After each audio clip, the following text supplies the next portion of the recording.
Well, well, well. Look who we have here. If it isn't all of you. Hi. Hello. Welcome. How is everybody feeling tonight? Are you good? Are you feeling fresh? I hope so. I hope so. Welcome to my show, to your show, to our show. It's almost time.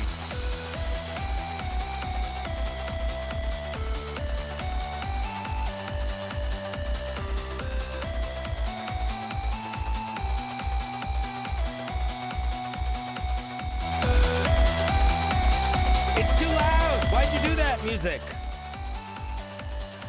Sorry. Welcome. Tradosio, the brakes in your car are failing? Oh, well, first of all, hi. Good to see you, buddy. And I'm sorry that the brakes in your car are failing.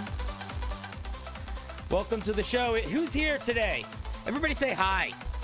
I want to see you. Who's here? What's up, Pokey fan? Oh, hey, Gina. It's Gina. What's up, Gina? What's up, Matty? What's up, Milky? Wanderer, Spore Mound, not Spore Mold, excuse me. Andandriel, how's it going? Anandriel, excuse me. The Living Human, welcome back. Hi there, you buddy. Hi there to you. D&D dude, hello. Randomness at its finest. Ooh, a little chaos. Okie dokie, artichoke. What's up, Chicken Wizard? What's up, Yoda Stepmom? What's up, Josiah? Welcome back. Zan, how you doing, buddy? I hope you're all feeling excited. Because soon, we shall be looking at some homebrew. And we're going to have a fun show tonight. It's going to be a good time. How many hours stream? Who knows? Probably between 4 and 6. That's usually what it is. What's up, Skyfall?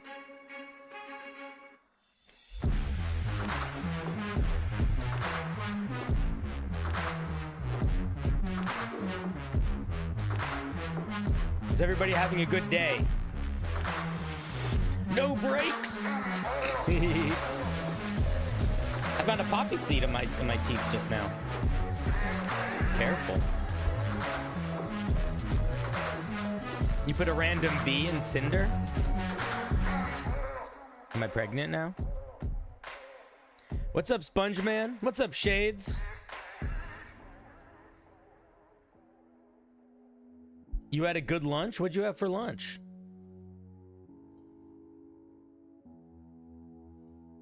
What made it so good? You want to see? You guys want to feel? Do you want to see?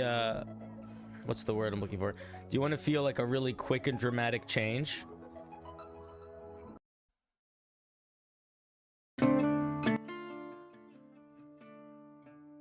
Boom. We're hanging. Hey guys, welcome to the show.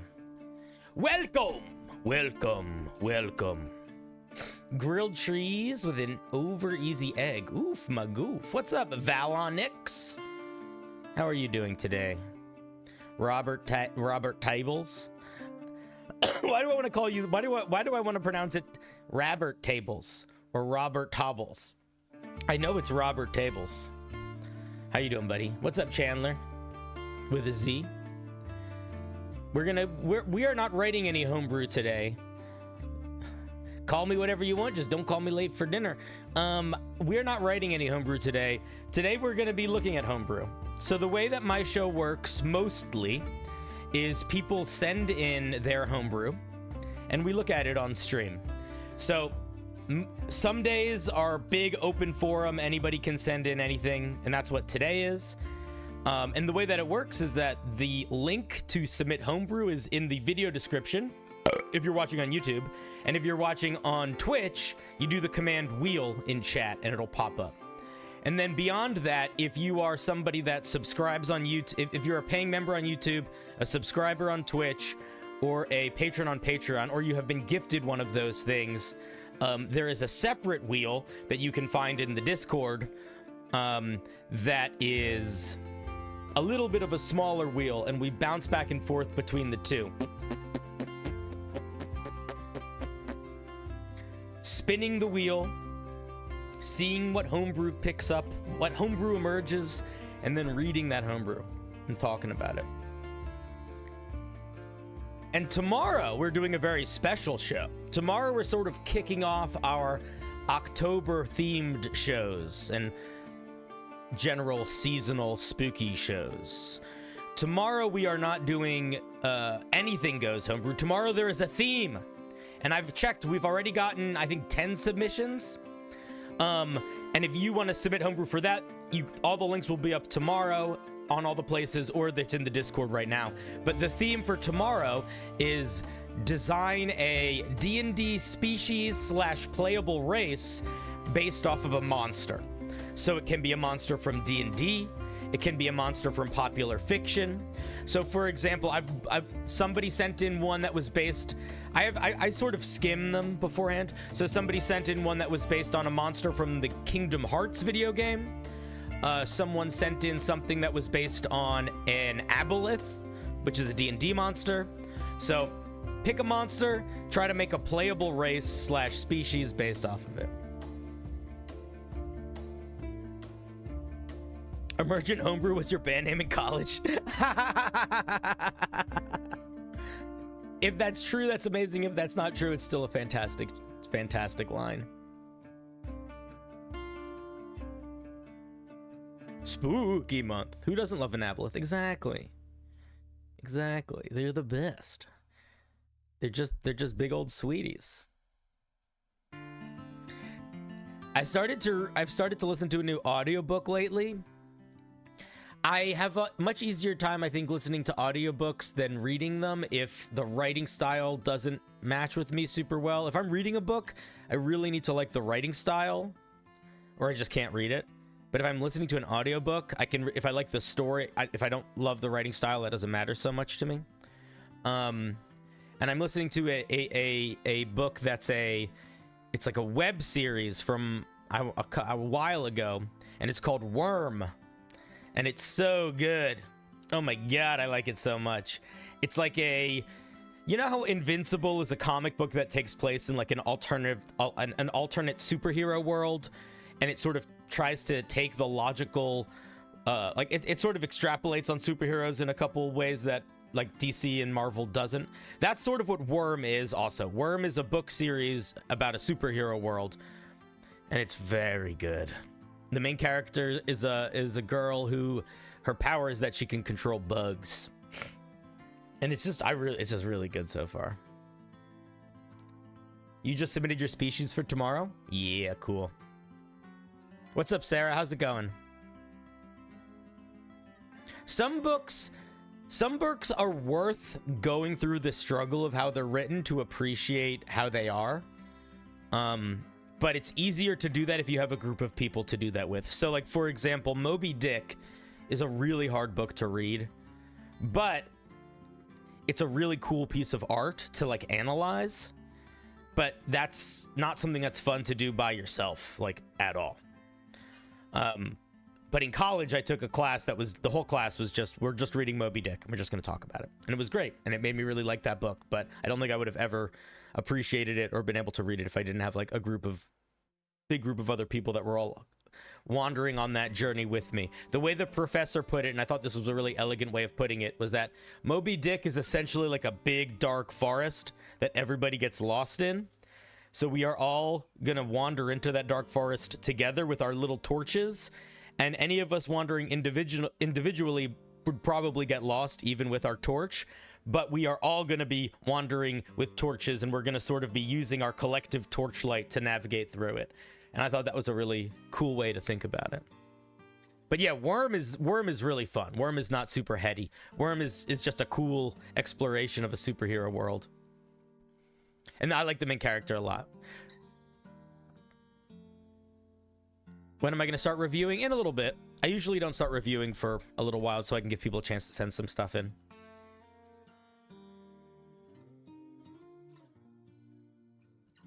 You might have made a Gleeok version of Dragonborn from Legend of Zelda. I don't know what that is, but I apologize that that wasn't clear. But yeah, it can be any sort of monster. It doesn't have to be a D&D monster. Douglas Adams is amazing. Although I do lean more Terry Pratchett, but you know, why not both? What's up, Pixie? How's it going? Pixie, I saw your Discord message. I'm sorry I didn't respond to you. I had like a bunch of stuff come up at home and I just wasn't super present on the internet as much as I thought I was going to be this weekend.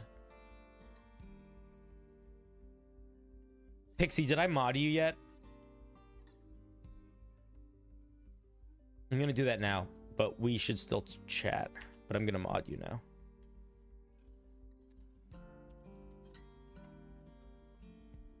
Boom. You should be a mod now, Pixie. Be a gentle mod with a firm ban hammer. It's a three-headed dragon. Ooh, a three-headed dragonborn would be a fun thing to try to make. In D&D, there's a couple monsters that have more than one head. And it's the way that it comes up mechanically is usually one of two ways. One, it's like they're a hydra or like a dragon. And the way that it comes up is they get more of their attack. So like more bite attacks or more breath attacks. But the other way that it comes up is like an Etin, I think. And there's a couple two-headed monsters where it basically makes it so it's harder for you to do mind stuff to them because they have like two heads. But sometimes that means that it's harder for them to do mind stuff too because they're arguing, which is fun. It's fun to make a monster, or a fun monster is a monster that's really hard to mind control but also has a really hard time focusing. What's up, Deranged? How's it going? Cerberus has that too. Yeah, but Cerberus isn't an official D&D monster. What's up, Lorg? You can't stay? That's okay.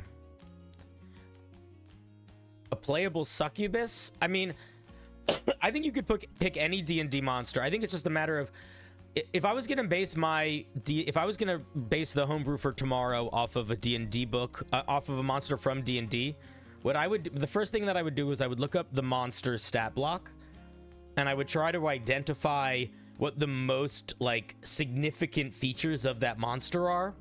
So for example, with the succubus, it'd be probably like mind control stuff. Or if it was going to be like a quickling, it would probably be its movement speed. But I would try to identify what the most crystallizing feature of that monster is, and then I would temper that feature's power down to an appropriate level for a level 1 character to have. And that's what I would do, which is literally what the Dragonborn is. Like, if you look at a Dragonborn is a perfect template for building a D&D race based off a monster. Because what are the dragons' big thing? It's their breath attack and it's their breath attack, right? They fly around, they got a big breath attack. So how do we make that work for a Dragonborn? Well, you got to make that breath attack a lot smaller, and we're also going to give them the damage resistance of that dragon. And then boom, you're 80% of the way to a dragon feeling character is just with the breath attack. So if you are planning on using a D&D monster, it's worth it to spend a little bit of time not even thinking about the lore. Excuse me, a D&D dude. Thank you for the prime. I appreciate that. It's worth it to spend a little bit of time really just looking at the stat block as like a roadmap. And that could be fun in a lot of ways, because there's going to be some monsters that if you looked at, it's really easy. Like, you could also look at the Minotaur monster and the Minotaur player race and see how they made that, because it's like, duh, that's easy. But how would you make a Beholder player race? You know, how would you make a Mind Flayer player race? How would you make player race or a Marut player race? How would you make player options that are kind of hard to make? You know, like if there's a monster that its key identifying features are something that by definition are a little bit out of the realm of character power, what could you do to make somebody feel like they are some version of that? I think that is an interesting challenge. I'm not saying that that's what you should do. You don't need to go out there and find the hardest monster to homebrew into a player option. But I think that if I was going to do this, I wouldn't worry about finding a monster that inherently fit player options. Because if I got really excited about figuring out how to make a mimic a player option, or you know, any other weird thing. A banshee. What aspects of them could I tune down in a way that it would still work and feel good? And what aspects would I maybe actually not need to change at all, and I could just plug in directly? I think you can make some cool stuff. So yeah, we'll see what happens. I think it's going to be a good stream. So that's tomorrow. Tonight, open wheel, friends. So tonight, if you want to submit homebrew, you can send in homebrew about just about anything.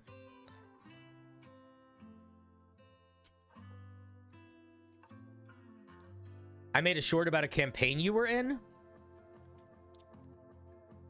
Wow, you said that 3 times. You said that 4 times. So you're just sort of spamming. All right, well, stop spamming. That's the first thing I'm going to say. Second of all, cool. If you spam again, I'm going to have to time you out or make it so you can't talk anymore. So just be careful with that, buddy. Hey, Suit of Armor, what's up? You just got Black Myth Wukong? I have never really gotten into the like Sekiro style games. Elden Ring was the first one I ever played, and I like it, but I'm not good at it, and I'm still sort of slow with it. You've been playing Pokemon Infinite Fusion. It has some crazy sprite work done by the community. It's a good inspiration for D&D monsters, and it gives you art to use. Ooh, yes.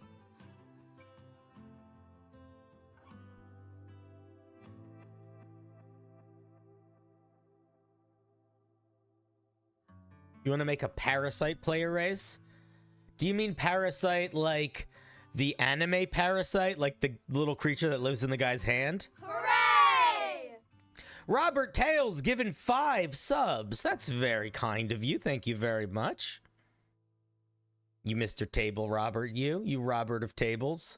This is no Robert of Chairs, friends.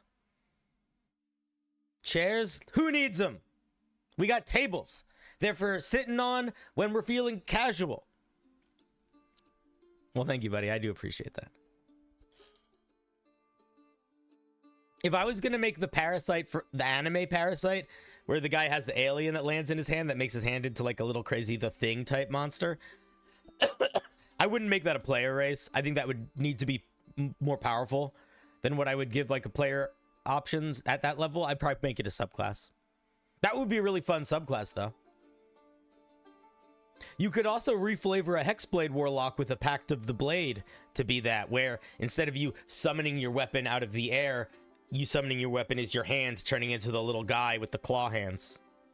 That could be really cool. Oh, that would be so cool. I don't know how many of you know the anime that I'm talking about, so maybe that doesn't make any sense, but trust me, it makes a lot of sense.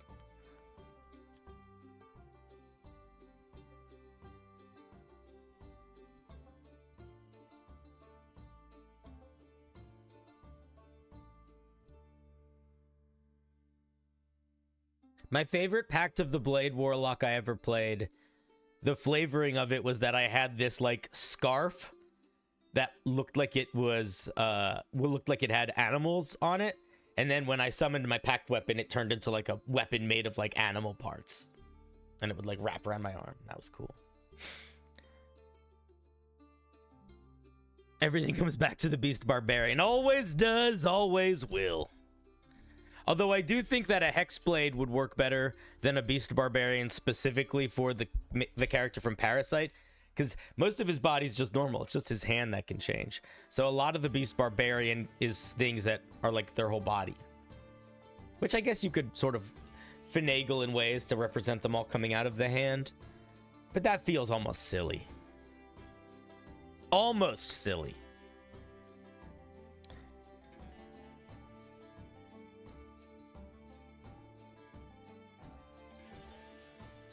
Fictional monsters, yeah. We're not doing any animals. It's all monsters. So I would say if you have... We're not doing like a dog or a bear. We might do another stream that is like that, but tomorrow is all monsters.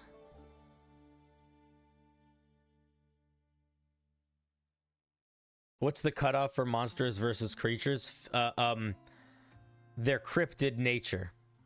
Or their non... You can't see them in the world because they're not real. Or debatably not real.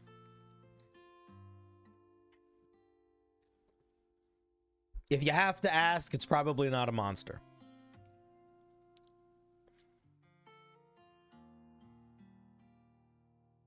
You tried to make a homebrew based off of the Infamous games? That's cool. Those games were great. I liked the prototype games more because I liked the big, crazy, violent power fantasy with easier gameplay mechanics or simpler gameplay mechanics, but that was me. I'm a big old dummy, dumb. 2014 rules. If you want to write it in the 2024 style, I guess that's okay, but like, there's not that much of a difference aside from not giving stat increases, so I would just stick to the... I don't know. I would encourage you to stick to the 2014 rules because that's still what most people have access to, and that's where most of people's headspace sits. But let us know if you're trying another one. I care about it less for the species than I do for anything else because we still don't really have a full mastery of the new subclass understandings yet. Do you have any advice for a player that wants to play as a ghost after they die? Do you mean... If you mean they want to play as a ghostly version of their character after they die, I would say if you want them to still play the game in a somewhat fundamentally the same way, in that you as a dungeon master don't have to like radically change the way you run your game, you should have them come back as a reborn. Reborn is one of the options in Van Richting's Guide to Everything, but that's literally what it is. It's essentially a person that has come back from the dead. It's called a reborn, and there's rules for it. Doesn't need to be that different than their original character. If they are like, if they're like, I want to be able to fly infinitely and go through walls and possess people and do all the things a ghost can do, I would say D&D doesn't really have any good systems for doing that. Like, they still would want to be you'd still want to have them have to follow all those other things, because a lot of those powers, like being able to float and go through walls and stuff, are sort of like the same power level as some pretty high level spells. So to just have them on your character all the time would be a lot, you know? So what I would do if I were you is go with Reborn is the easiest way.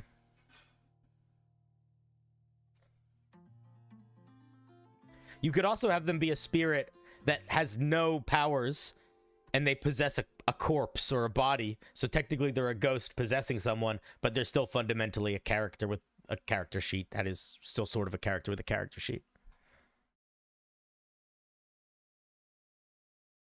Yeah, Reborns are pretty cool. I don't think they're too powerful. I think very little in the official rules is too powerful. I'm one of those people that doesn't really care about people being the Twilight Cleric, and so maybe I don't know. I just feel like I have infinite power as a dungeon master, so I'm not super worried about it most of the time. I think it's hard with the official material to like do anything too jank. There's definitely some stuff that can be annoying or like complicated in a way, unnecessarily complicated, or like design that kind of deteriorates from fun, but I don't think in an OP way. Tradosio says, if you want to be a ghost, those powers should be gained through your class, not your species. That's a great idea. Like a good way to think. Maybe if you wanted to be a spirit doing something like going like the stars druid to represent your sort of ethereal form, or any sort of full spellcaster, really, and just pick spells that do things similar to what ghosts would do, whether that's spells like command or cause fear or invisibility or any of those sorts of things. Excuse me.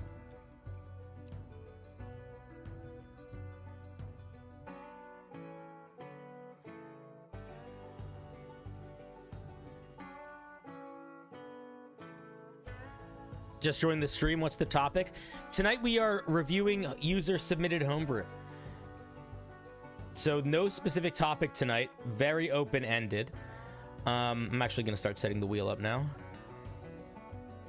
And tomorrow the theme is going to be D&D species / player races inspired by monsters. Either monsters from D&D or monsters from popular fiction. right, you guys want to see the wheel?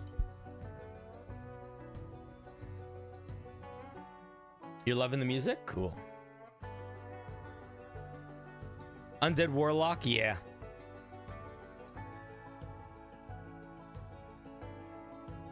Why did I pick pounds of flesh for my user points? Because you're sacrificing them to me.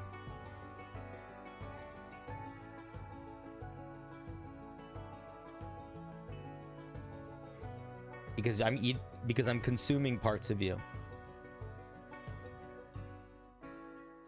And that's a good way to represent that. You know?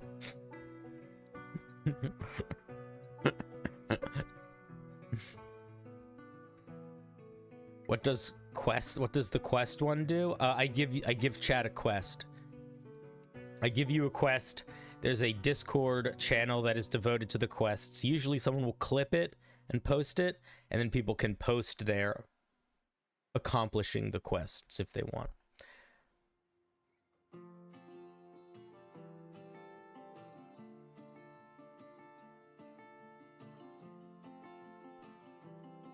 Akase, don't make me time you out. You want a quest? All right, I got you, buddy. Here. Let's set this up right. Give me a second.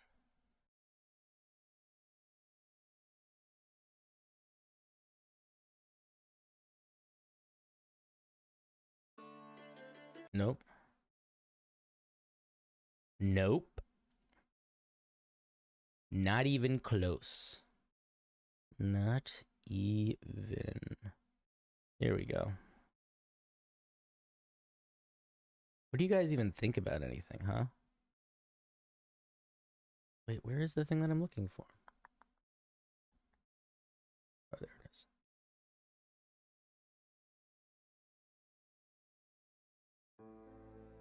All right. Here's your quest.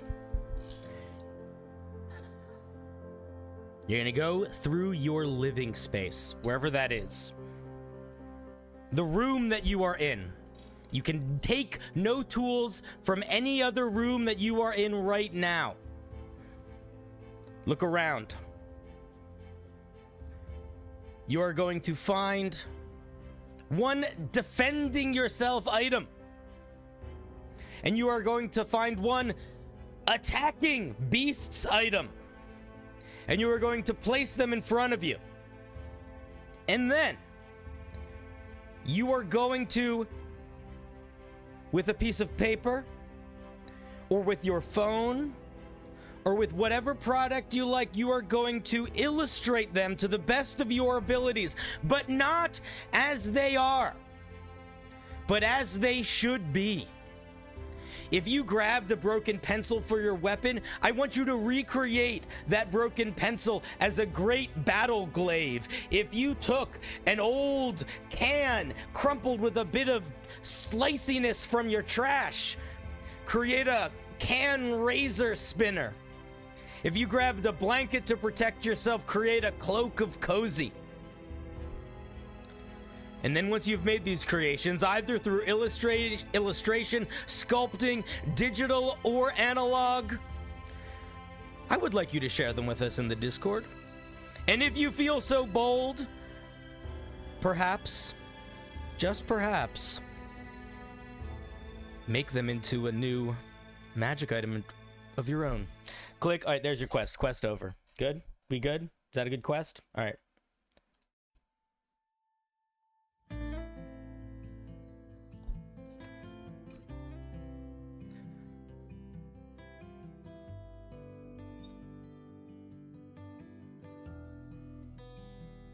I wish that was a good YouTube short, Rob.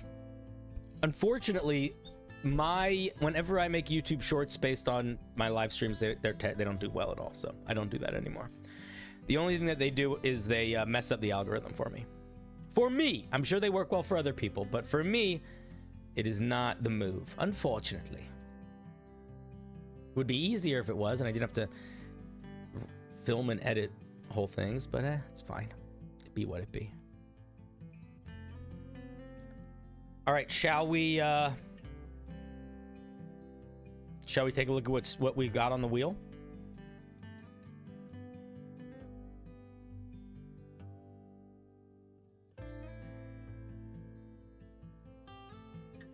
You grab 2 panda plushies. There's a lot to work with there.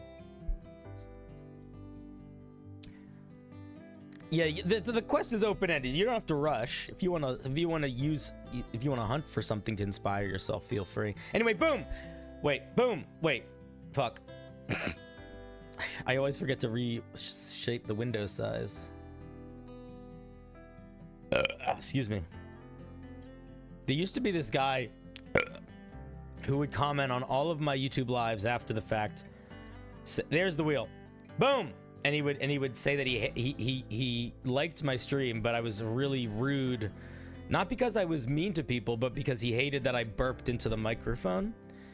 And it's led to this thing where I still actively burp into the microphone, like specifically as like a fuck you to that one guy who I'm sure hasn't watched my stream in a long time.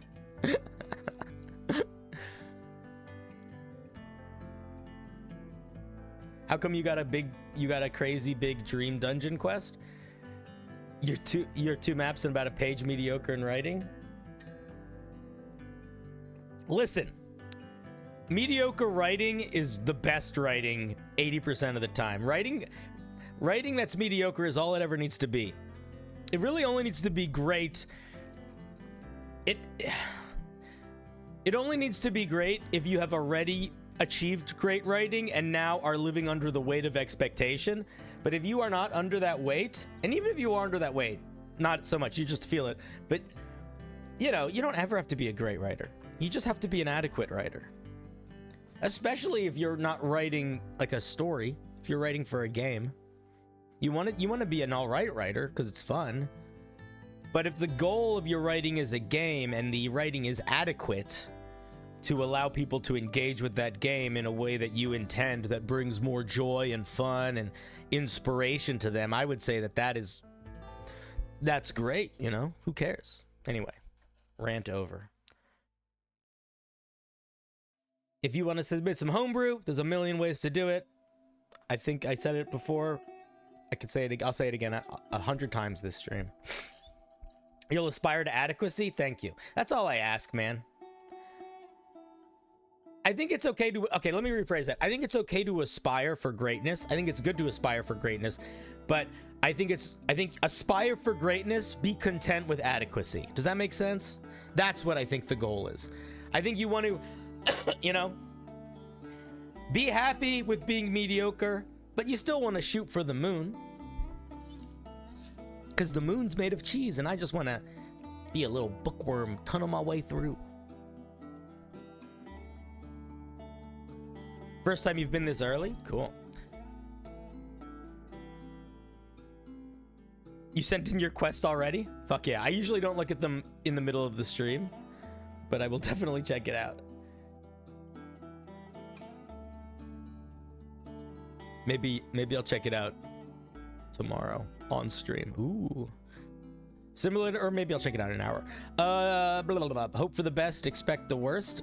You don't want to expect the worst too much though, because, you know, I would say maybe prepare for the worst. The worst happens a lot, but it doesn't always happen.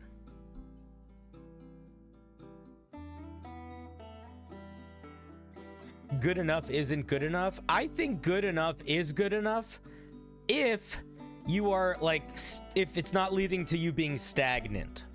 Like, you don't want to hit frustration levels of keeping trying to the point where you don't like the thing anymore, but you also don't want to stagnate.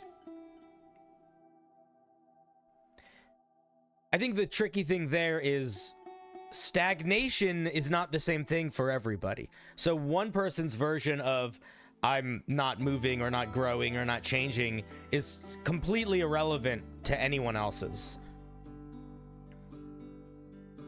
You know? We all grow at our own different paces. My videos resonate with your DMing style. Oh, well, thank you, Nathan.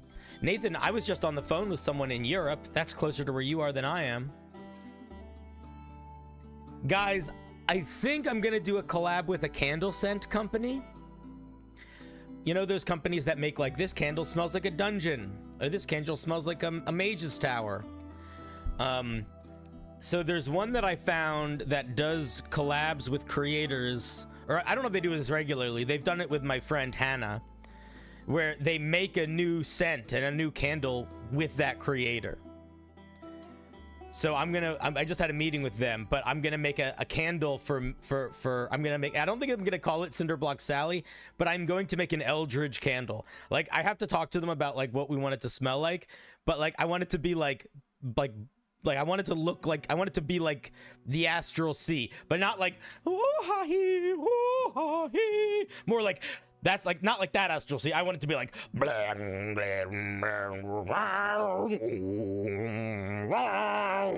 want it to be that Astral Sea. I want it to be like the movie Annihilation. So the only thing I knew was like, I think the candle is like gotta be like black with like weird swirls or glittery stuff, but not in a way that's like beautiful, in a way that's a little bit just like so I have no idea what it's gonna smell like. I want it to not smell bad, but I also think it would be fun if it legit smelled weird, because all those candles always smell just good, you know? And so I do think some of them, they smell more like the thing they're trying to smell like, for sure, or at least the vibe of that thing.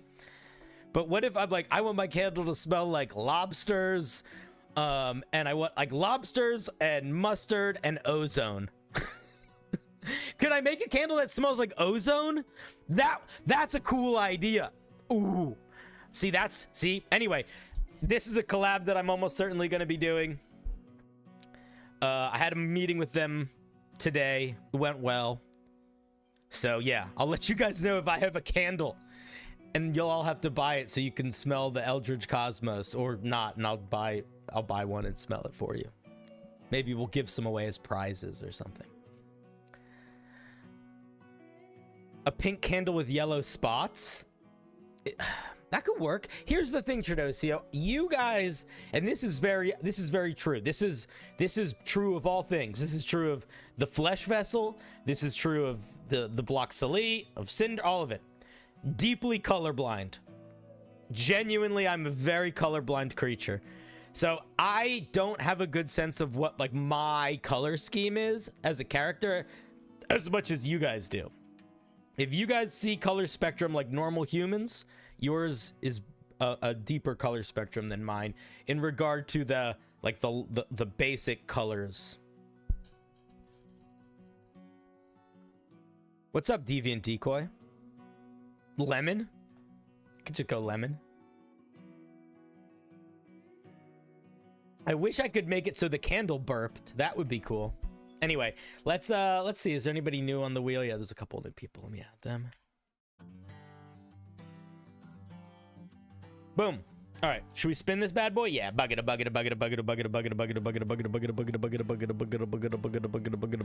If you can't watch the whole stream, can you still submit Homebrew? Yes, and you can watch it after. Pokey9er is our first viewer again. Pokey9er, we got a spin on the last wheel too. Although I think last time it was due to them being on the member wheel. Yeah, all of my streams go up live on my YouTube channel for watching later. So if you submit some Homebrew and you can't be here when it's looked at, but it's still looked at, you can always go look back and watch it. All right, Pokey. Oh shit, wait, I forgot. Oh fuck. Hey, if you've been watching my show for a long time, what did I forget? What's the thing that I always forget? First person to guess wins. All right, I got it. Let's see. Who knows me? What did I forget? What did I forget?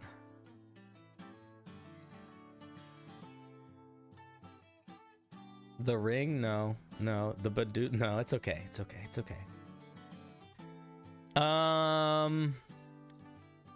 Let's see. Member wheel first? No. Everybody wheel first.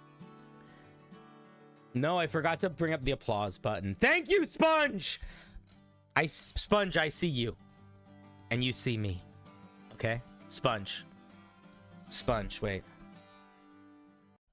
Sponge.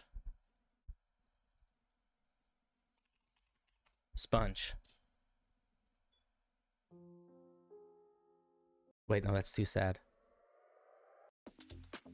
Wait, no. No. This music is not being what I want it to be. Sponge. Hey. There's a lot of people that watch this show sometimes. Some of them are new. Some of them are old.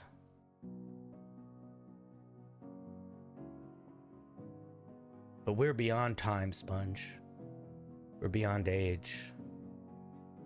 I may be an infinite creature from other dimensions trapped within this balding flesh vessel, and you might just be a limited, sentient, semi-intelligent primate from a backwater dimension. But I see you. And you see me. Anyway, yeah, I forgot the applause button. That's the thing that I forgot. Sponge guessed it, everybody.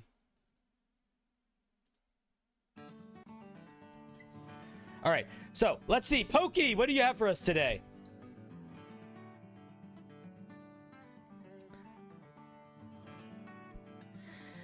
This homebrew is part of a project on Discord. The goal was to encourage a melee-style ranger and theme it around giants. Ooh, interesting. I love rangers. Ranger homebrew is really fun because so much of rangers are a little bit like fighters in that so much of the like unique flavor of their subclass and the unique way they play mechanically comes from their subclass.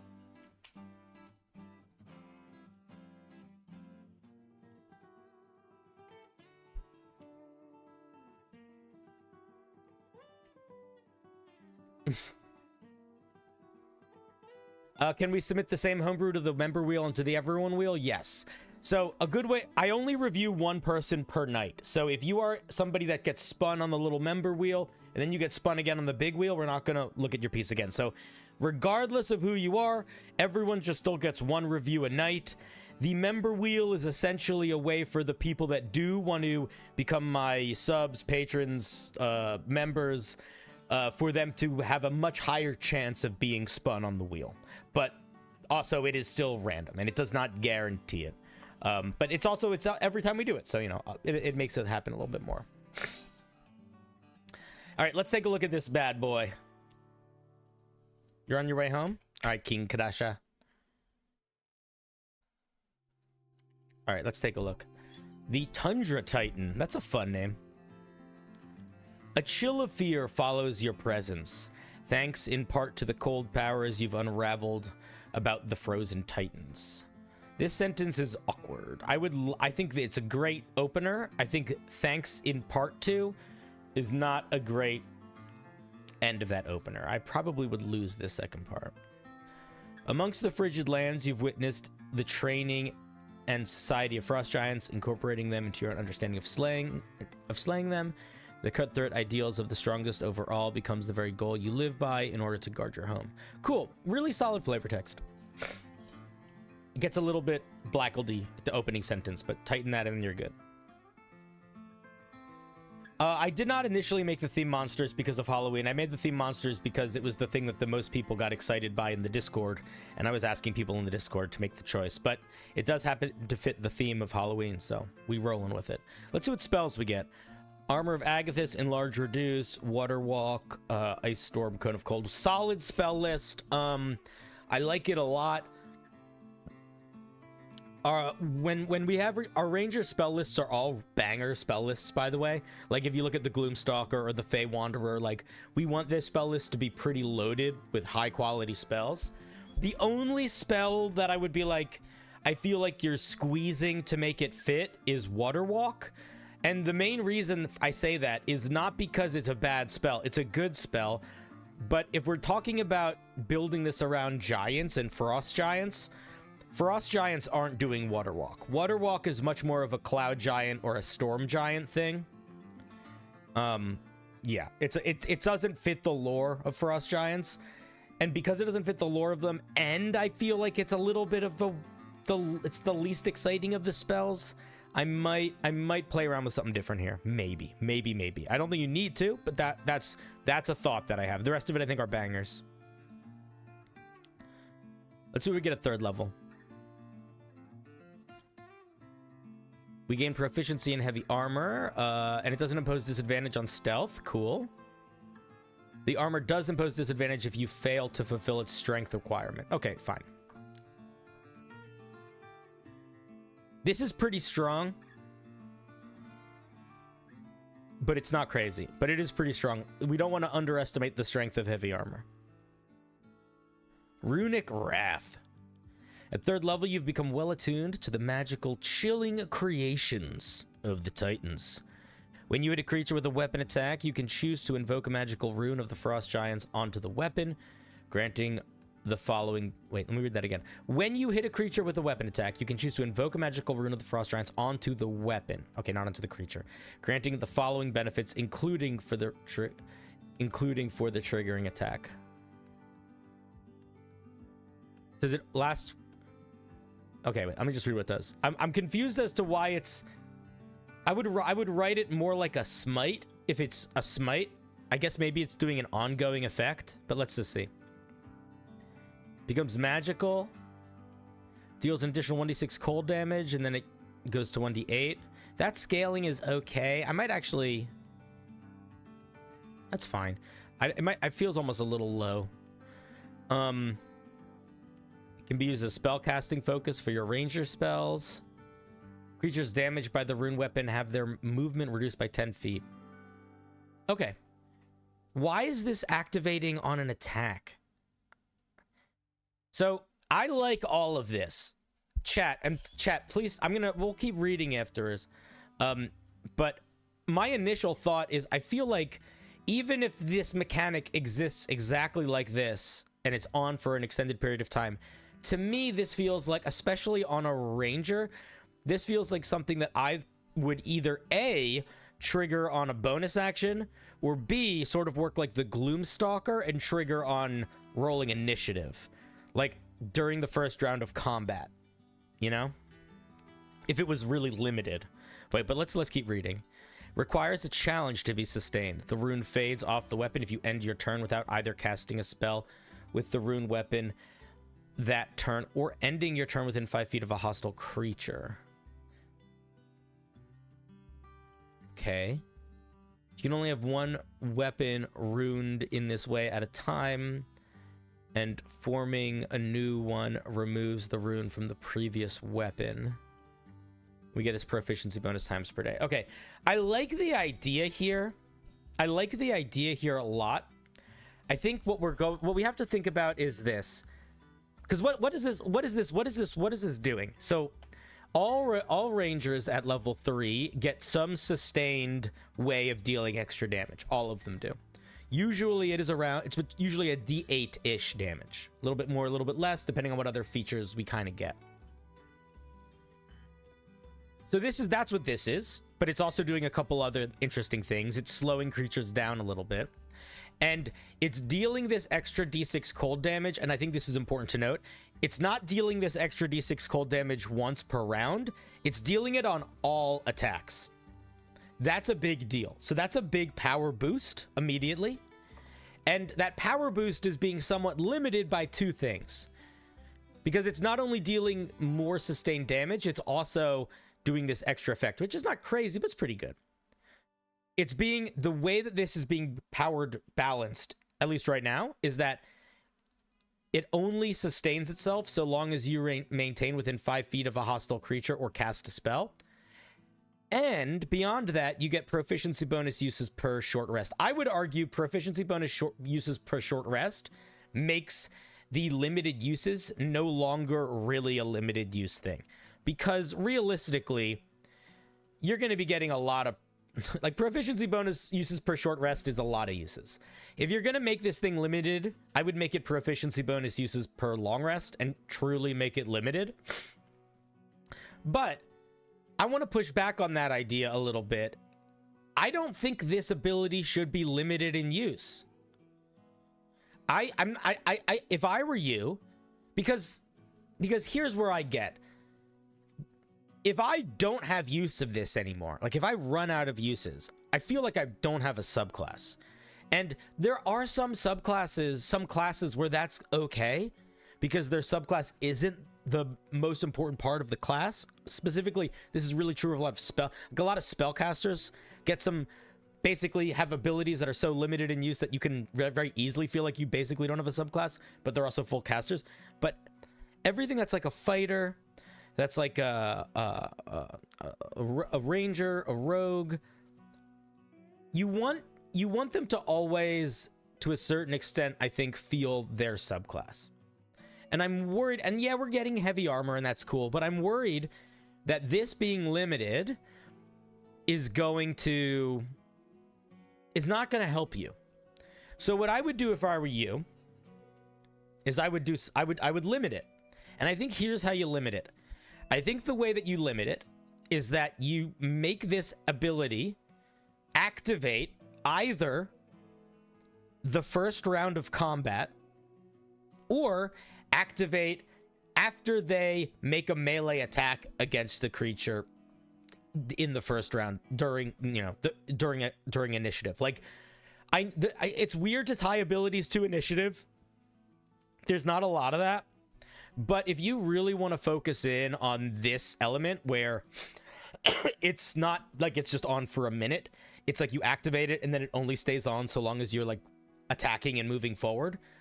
I think you build it like the Gloomstalker and you bake it into the first round of combat. And it's like you have to get this off in the first round of combat in order for it to work. Or, maybe you don't have to fully hit with an attack, but there's something you have to do to trigger it. And then I also think you probably realistically need to turn the damage down. I think the damage needs to be not on all attacks. I think the damage needs to be once per round. And then the other thing is I think the damage should not ignore resistance to cold damage. This feels like it's just thrown in there because you wanted it to be stronger. But if you want to commit to a subclass that's based around cold vibes, you don't want to immediately essentially turn the cold vibes into might as well be force damage. Like, let it be better against things that are vulnerable to cold and worse against things that are resistant to cold. That doesn't make it worse as a feature. I mean, it does make it mechanically less strong, but it doesn't make it worse from a feature in terms of like a narrative feeling perspective. You know what I mean? So if I were you, I would drop that. It feels like too much. But yeah, I like this feature. I just think you got to play around with how much of it we're getting use of. And also in general, think about what your goals are here. So if you're in a situation, and this is true of any homebrew that any of you are working on, if you're in a situation where you feel like you need to give a feature that is you need to make a feature work proficiency bonus times per short or long rest, I think the question to ask yourself is, why am I not making this feature always available? Or why am I not making it less available, but leaning into how it's less available? Because this, by doing proficiency bonus times per short rest, it puts it in a weird spot. Really, the only, like, there are some features that recharge on short rests, but most of the time it's like fighter stuff and warlock stuff. And that's because they really don't have anything else. Rangers are half casters, so they don't need their subclass feature as they don't need their extra resource as much. Like, you might as well just make it an all the time thing or a less the time thing and sort of balance it in that direction, I think.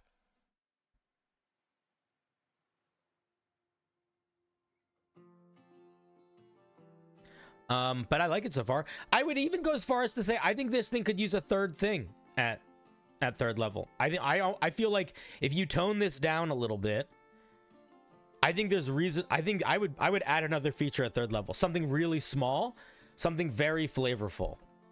I'm not sure exactly what yet. Maybe something to do with being better at athletics checks or something like that. Something to like capture your sort of like brutish-ness. But yeah, I think there's a reasonable space to put something else at third level here. Let's take a look at Snow Shroud. Starting at 7th level, the Heartless Spirit of the Giants defends you in supernatural ways. Resistance to cold damage, and you can cast Armor of Agnes as a bonus action. That's really good. In addition, when a creature makes an attack that hits you while you have temporary hit points from Armor of Agathis, the All attacks made against you have disadvantage until the end of that turn. I would cut this second part out. I think this, honestly, might be enough.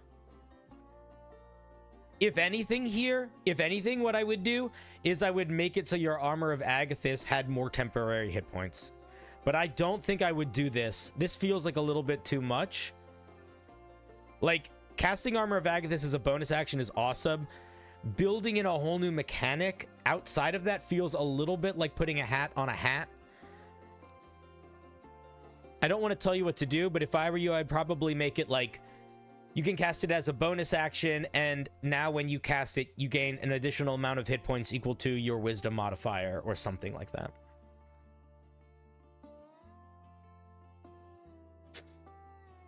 Why does the rune attack feature make your weapon your spellcasting focus if it ends when you cast a spell? It doesn't end when you cast a spell. It only keeps going if you cast a spell or if you make a, or if you're within space of a creature. It's like it's like half rage, but the opposite. You don't have to hit things. You just got to be within hostile territory or casting spells. Yeah, I'll repost it if you guys want to look at the document yourself. It's not that different from continuing your rage. Yeah, exactly. Tredosia brings up a good point. Also, if you don't want to modify, you might be careful about modifying it too much, because just even getting access to it is kind of a special thing, because it normally is locked behind warlocks. But I don't know. I like casting it as a bonus action.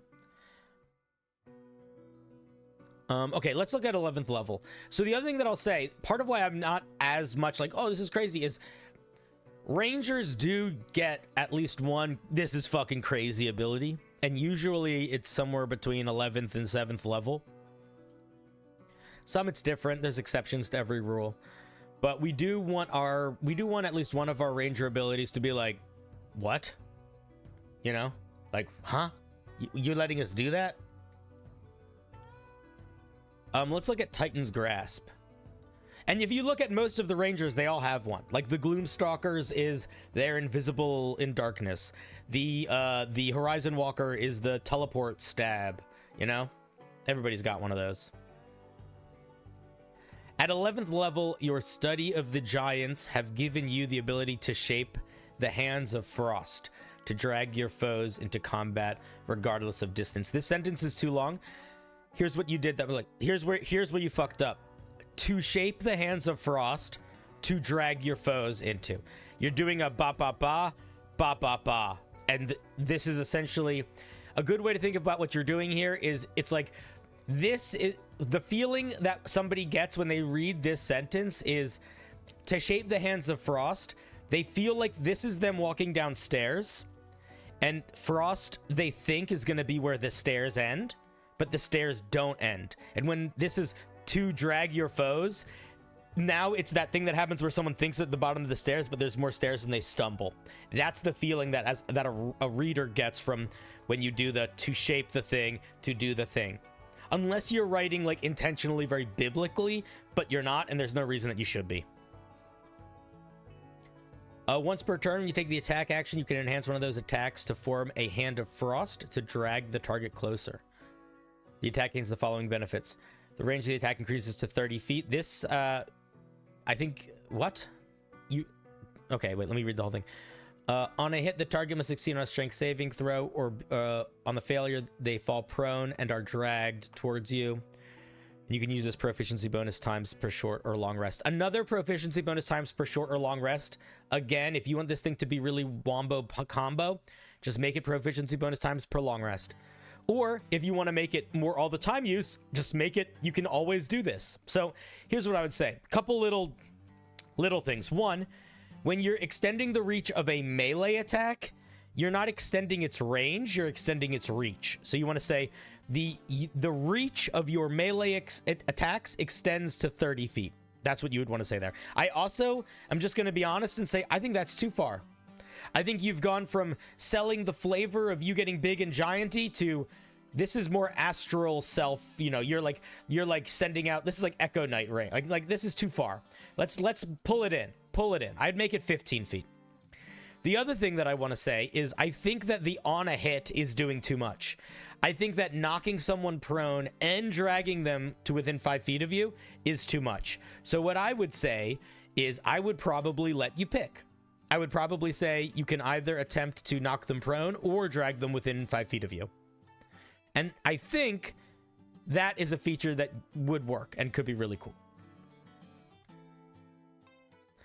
But yeah, this proficiency bonus number thing switch around. But it's a cool idea. I like it.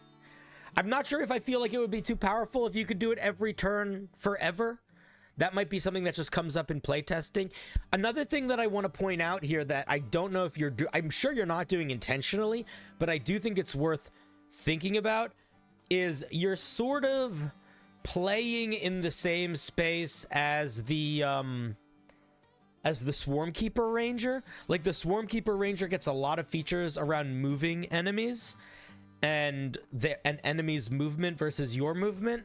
So I think you might want to just be wary of that in your design. Like this, if I changed this to Insect Grasp, it would just feel like it would work on, it would just, you know, it's very similar. It's just very similar mechanically to, ignore what I just said about the name change. That's irrelevant. But it's very similar mechanically to some Swarmkeeper vibes.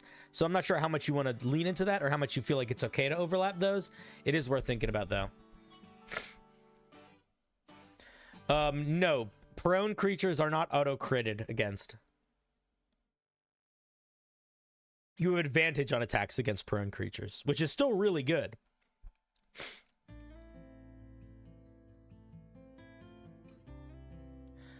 Let's look at level 15, Bitter Blessing. Starting at 15th level, your connection to the cold of the... One second. What is this? Get out of here. Shh. Oh, Muffin Button. Very cool. Thank you for becoming a member. I did not know... My stream didn't proc that. All right. Well, thank you. Buddy, welcome. Starting at 15th level, your connection to the cold of the snowy lands has granted you brief moments to mimic the might of Blizzardous Titan. This is bad sentence. A Blizzardous Titan is a weird word. You're using too many words. Yeah, too many words. Too many words. So say this in half the words. Starting at 15th level, you can mimic the might of the Frost Titans. Period. Something like that. Bonus action, you transform. If you're smaller than huge, you become huge. Your strength score becomes much too big. You become immune to cold damage. Yeah, this is a miss. This is a big swing and a miss. There are 2 other giant-themed subclasses. The Rune Knight and the Giant Barbarian. Both of which have capstone features that allow them to become huge. The only reason that makes sense on them is because their whole subclass is about becoming big. We get the enlarge spell. This subclass is not about getting big. So I don't think our capstone should be us getting big. Beyond that, both of the Barbarian subclass and the Rune Knight subclass, their size change has no impact on their strength. And there's good reason for that. This is broken. This is busted. Because this is essentially giving you at level 15 the equivalent of access to a Barbarian's capstone. So this is just not good. I would completely get rid of this. The other thing that I would say is if you do want to stick to being huge, the way to do that, there's a lot of power in that anyway. Because you're taking up a lot more space in the battlefield. A lot of stuff affects you differently. You have much, much, much bigger area of influence. Much bigger area of influence. So if I were you, if you want to represent them being much stronger, you could do something like you have advantage on athletics checks or advantage on strength-based checks or strength-based rolls or something like that. But changing your strength score, I think, is a big mistake. And I think, I think that I wouldn't make us get huge. It really doesn't fit the subclass anywhere in the design outside of the name. It feels very random.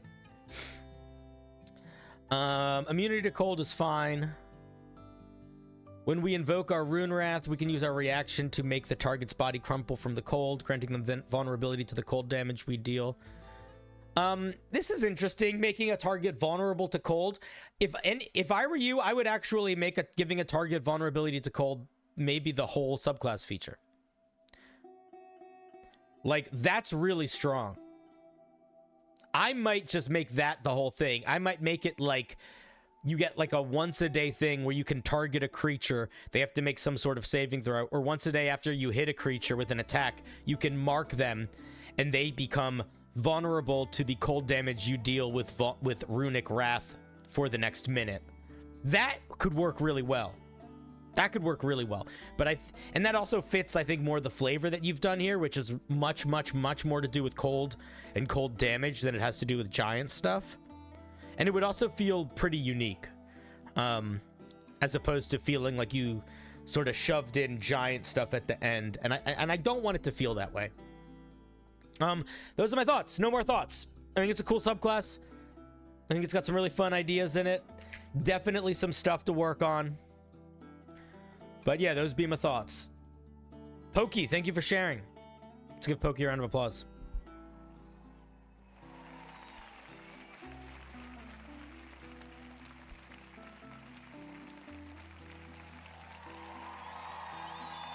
Yeah. Some fun ideas for sure. Also, maybe it's just me, but I really like let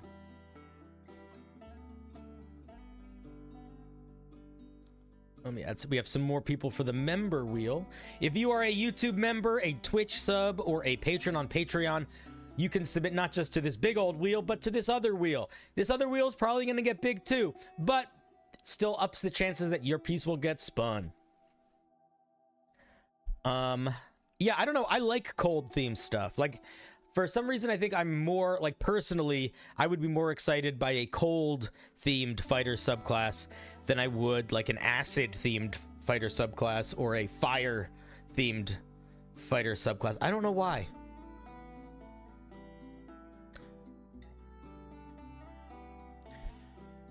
Shades disagrees. Shades says they like the idea of the strength score change. So, you know, if you disagree with me as well, maybe keep it. You can submit different stuff to different wheels. You can submit the same thing to both. I don't care. Whatever you want to do. Bugadoo, bugadoo, bugadoo, bugadoo, bugadoo, bugadoo, bugadoo, bugadoo, bugadoo, bugadoo, bugadoo, bugadoo, bugadoo, bugadoo, bugadoo. Is it Baba or is it Joey? It's Baba by a nose. How you doing, Baba? I'm not sure if I saw you on stream yet today.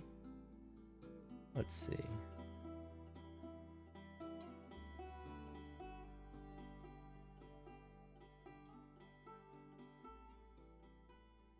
There it is. Okay. Baba says that they are trying to evoke the feeling of Dr. Strangelove's hand in a goofy, useful spell. What did Dr. Strangelove's hand do? I haven't seen that movie in a while. I don't remember. Traitor. Oh, yeah, that's right. It came to life and started, like, fighting him. Okay.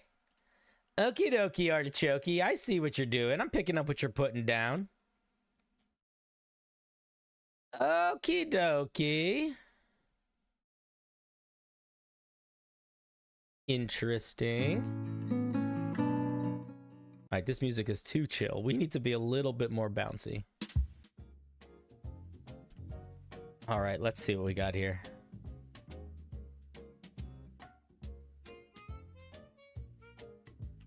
Here it is in the chat. If you guys want to take a look. You really like poison and lightning themed subclasses? Lightning is a fun one because, I mean, I actually think poison and lightning are also, that makes sense to me because I feel like it's easy to tie them to other things. Like maybe that's part of why I don't like fire or acid, because what are they tied to? Like lightning is like zippy zappy movement, and poison is like a little bit more biological and like you know, like debilitating. Like there's a logical extension. All right, I don't know. Anyway, let's take a look. Traitor Hand. Very curious to see what this looks like. What subclasses are poison themed? I don't think there really are any. There's ones that are poison themed, like in vibe, but not like based around the poison mechanic. I would say the Spore Druid is kind of poison themed, but it uses mostly necrotic damage.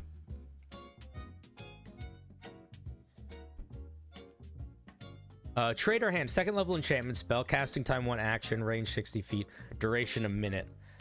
You can attempt to control one arm of a humanoid within range you can see.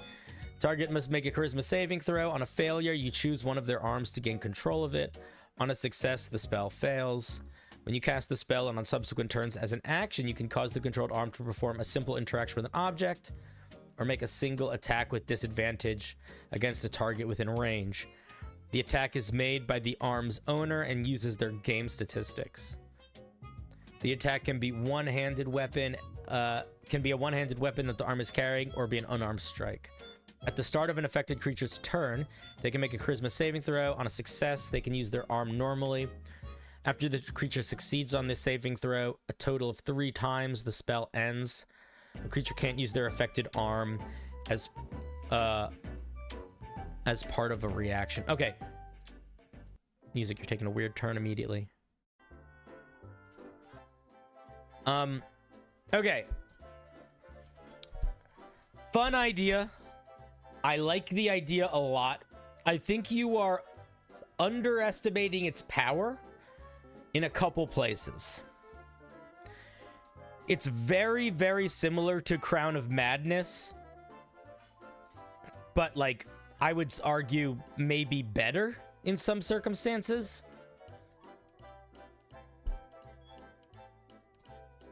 Like, if we look at Crown of Madness,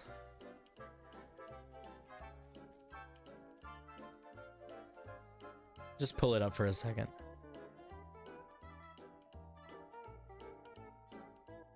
I think it's a it's a 2nd level spell. You pick a creature, they have to make a wisdom saving throw. They're charmed. They have to use their action before moving to make a melee attack against the creature other than itself that you mentally choose.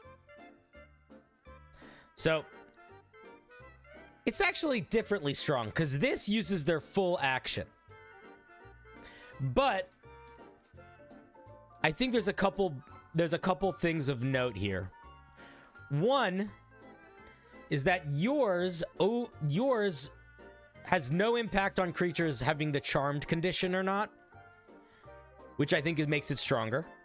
Creatures that are immune to charm or whatever, or that doesn't matter here. I think that's fine. I also think the wisdom saving throw versus the charisma saving throw is not small potatoes. I also think that the fact that they have to not only do they have to succeed on the saving throw, they have to succeed on the saving throw 3 times. That's fucking crazy. You know? So I like the idea of it. Oh, I guess you have the no charmed thing down here. I didn't see that. I like the idea of that, but I think that this is not a 2nd level spell.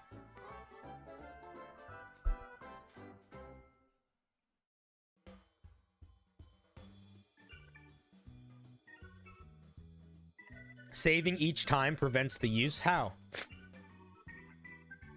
I don't understand what you mean by that.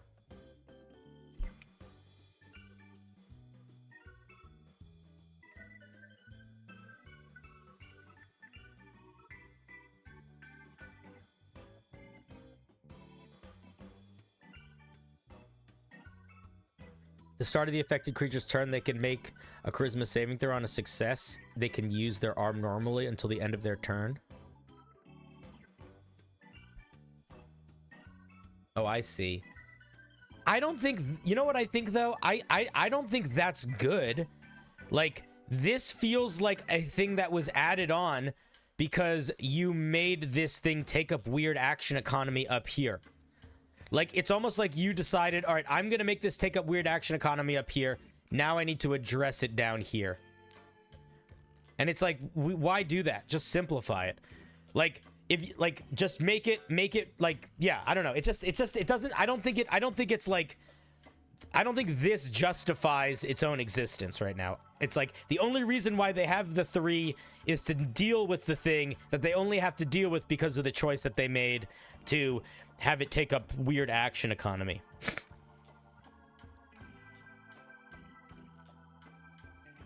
The attack happens on the caster's turn using their action, though, so regaining control until the end of the turn is meaningless.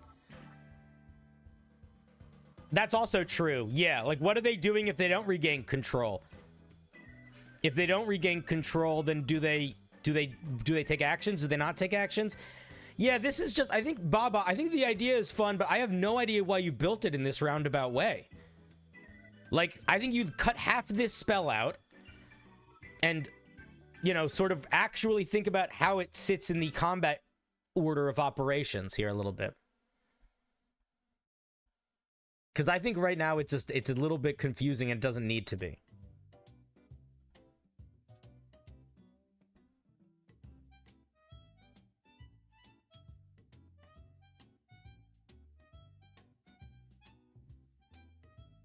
If I was going to redesign this spell, I'd probably make it action to cast, charisma saving throw. On a failure, on that creature's next turn, you could make it do something, and then it would make a saving throw. Or if you didn't want it to work that way, it could be you could use your reaction or as a part of the action of casting the spell, and then at actions on subsequent turns, you could make that creature use their reaction to do something. And then they could make that saving throw either at the start of each of their turns or the end of each of their turns to end it. So it would either be you using your action to trigger them using a reaction to make it an attack or do an object interaction, or something like that. But this is nonsense, this part down here. You don't need any of this gobbledygook. Yeah, I have no idea why it's using the flesh to stone rules. It really makes no sense.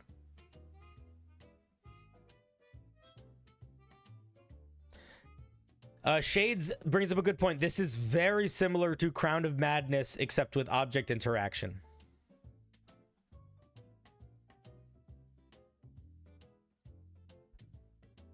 Tradosio says, I'd make it a wisdom save on a failure. The target can't perform somatic components for spells. They have disadvantage on weapon attacks. And if they miss, you choose the target for the new attack. Oh, that's interesting.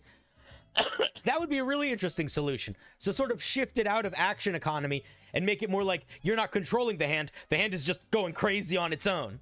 And it's just fucking with them in all directions. That's not a bad direction either.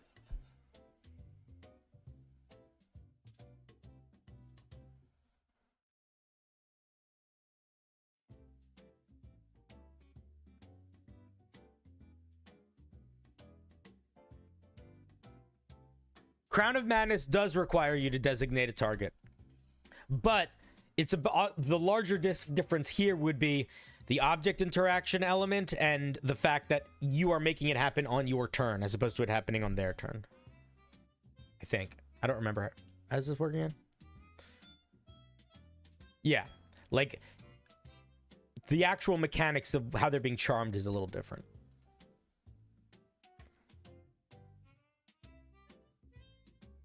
I actually don't think this needs to be wisdom either. The main reason why I don't think it needs to be wisdom is because, and this is silly, but you're not messing with the player, you're not messing with the character's mind. You're messing with their hand. It's like, to me, that's more of like possession than it is mind beguiling.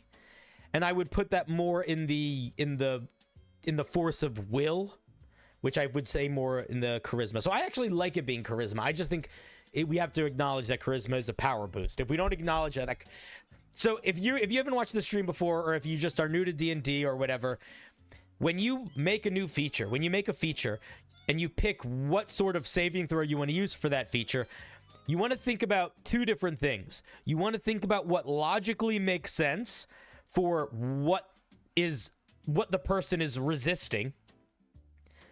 And you want to think about how powerful each different type of saving throw is in the context of like the meta of the game.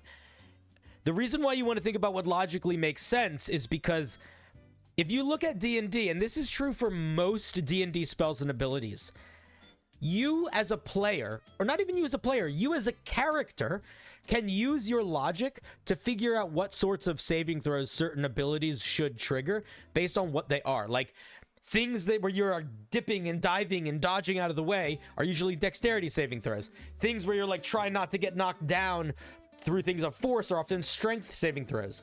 Things that are sort of beguiling your mind are wisdom saving throws. So there's a meta, there's like a logic to it from like the way the universe works.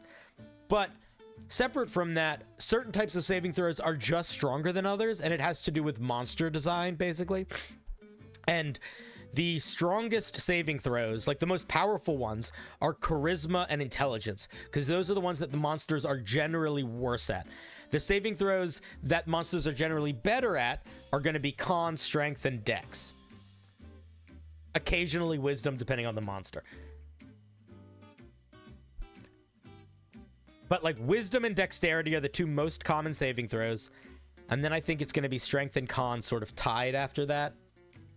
So that doesn't mean you shouldn't use intelligence and charisma and the saving throws of your abilities. It just means it's worth remembering as a designer that when you're doing that, you're making that ability uniquely powerful.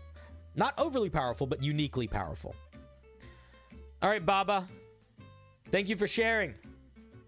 I like the idea. I think you gotta clean up the order of operations a little bit. All right, let's give Baba a round of applause.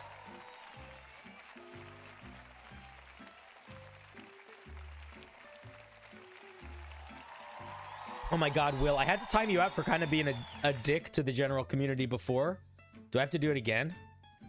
I'd rather not. All right, let's see. Anybody new for the big wheel? Who's bottom of the big wheel right now? Deep tactics, probably a couple. Oh, a bunch!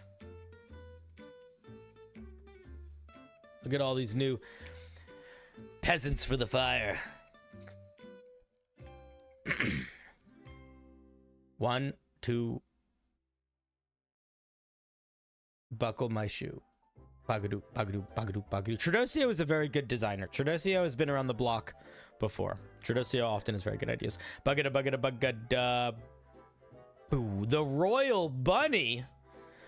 Oh my god, I did not know we had royalty today. Should have worn my nice shirt. Let's see. Hi, Mr. Binderclock.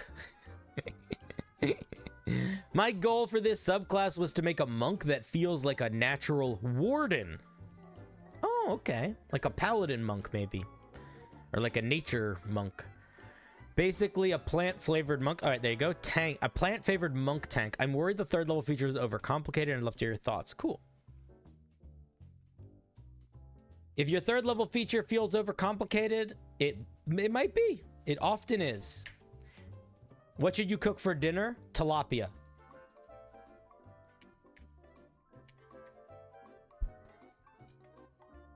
What's up, Royal Bunny? This is your first time getting reviewed on stream? All right, we'll take a deep breath. In and out. Be ready for me to tear you up. And know I do it with love, okay? Monks of the Way of the Bonsai are among the most direct emissaries of nature, speaking for the forest and wilderness and bringing its will to the rest of the world. And make this your opening sentence. Your sentence becomes a little too long here and becomes way too long here.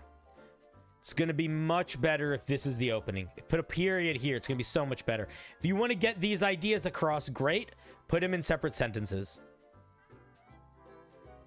This is a cool opening sentence. Like, what is the point of flavor? The point of flavor is twofold. It's to make the player that's reading it want to read it and be excited, maybe like, ooh, it's really to do two things. It's to make the player go, ooh, and to make the player go, ha. They want to go, ooh, because they're like, ooh, I'm curious. This is, it's enticing. It's tantalizing me. And then they want to go, ha, because they get a sense of what it's going to be like. They're like, ooh, what is this? And they're like, ha, I'm going to see what it is. And you get that, ooh, with this. You get it. are among the most direct emissaries of nature is not a, you know, it's not poetry, but it really succinctly accomplishes the goal of us being like, what are we getting into here? So, yeah, let it stand on its own 2 feet. Don't plug a bunch of feet onto its ankles. They can be kind and nurturing presences that seek to ease the suffering of all things, or militant wardens. Again, you're just putting too many words. So this sentence would be so much better if it just said they can be kind, nurturing presences, or militant wardens, or militant, you know, or militant wardens. Boom. That's all it needs to be. You're over explaining, and it's not like making us misunderstand you, but I do think it's making you pack less punch in your writing. I thought that said orgasm. I almost got upset with you. It says organism. Starting at 3rd level, you actively grow and bloom plants directly from your body. Gross. That's gross sounding. Which aid you in battle. You start at growth stage 0. Okay. Once per turn, when you expend 1 or more key points, you can choose to increase your growth by 1 stage. Your growth stage decreases by 1 each time you end your turn without having expended a key point that turn. You gain the benefits and drawbacks of your current stage and all previous stages. All right. So, all right. I'm going to do you a big favor, the Royal Bunny. I don't need to read all of this to tell you what I think the more important feedback is here. So let's talk about what you're designing here. Let's take a quick look at what these do. So at level 0, which is just where we always are, we always have, so basically this main feature, if we're not doing anything, we always just are, we have advantage on saving throws against being knocked prone or moved against our will. Great, simple, fine, boom. And when we spend 1 key point, we go up to level 2. We now can cast Thorn Whip in place of one of our attacks. It uses Wisdom, but we have disadvantage with weapon attacks. Still pretty reasonable. Still pretty reasonable in terms of, like, design. I don't need to read this to tell you that you have jumped the shark here. Let's see what this does. At 3rd level, at the start of each of your turns, you gain temporary hit points equal to the number of feet you gained with your unarmed movement. Additionally, when you have these hit points, you can use your reaction to do something. And then you have to take... Okay, so... Look at how much calculating we need to do for this one ability. How much calculating do we do here? We're calculating gaining hit points based off of how extra unarmed movement was. And then we're calculating this stuff here, down here. But more to the point, and I think the biggest deal here is that this is not... Oops. Oh, don't give me editing options. This is doing... Not only is this doing multiple things, they're really complicated. And you've built this system, which I don't love, but I see the appeal of, which is where you sort of like can like heat up and cool down. And I've seen that in other things before. I think it can work, but that heating up and cooling down system, especially because it's doing it fast, right? This is changing every round, you know, unless you're actively maintaining it. You really don't want it to be this complicated. It's not fun because I'm going to have to do all of these calculations every single time I go up and down. So if I were you and I was going to do a feature that went up and down the more and less I used key points, I would keep it simple. And I don't know exactly what it should be, but like, for example, if I was, and I don't think it should be this, but an example of the amount of simple I think it should be is stage 1 could be you are no longer like bothered by difficult terrain made from natural things. Stage 2 would be you get a natural climb speed. Stage 3 would be your movement speed increases by 10 feet. Like, it would be really simple shit. It shouldn't be that. It definitely shouldn't be any of those things. But that's keep it like that. Keep it like that. I don't think removing the reaction fixes it. I think doing anything with temporary hit points is gonna be leading to a level of confusion. unless the whole thing is just temporary hit points.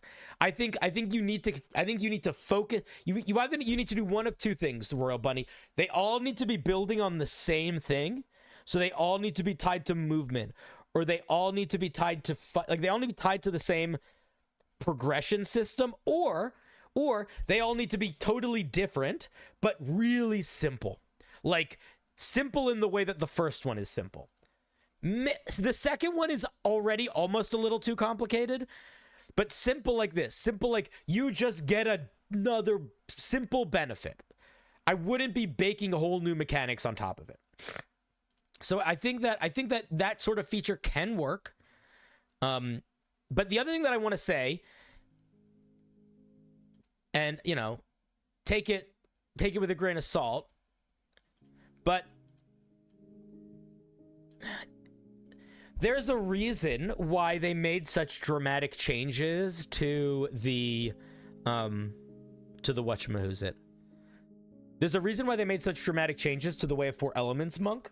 And the main reason why they did was because it felt really underpowered based on how much its own features like ate its key points. They didn't feel like they meshed well, and they felt it was really key hungry to the point where it sort of felt like you were picking between having sort of a shitty spellcaster subclass or just be a regular monk. Now, these are tied into using your key points, but I would argue that you're really not going to feel the benefits of these higher ones in any meaningful way unless you're really actively deciding, I'm literally using all of my key points right now. And I don't know if that feels fun, because at lower levels, it's going to basically be like you either aren't going to really use these bigger ones, or then you're just out of key points. And then at higher levels, you're kind of just going to always have all of this on, which is just a lot. So I would simplify it and try and just be wary of how key hungry this sort of mechanic is going to be.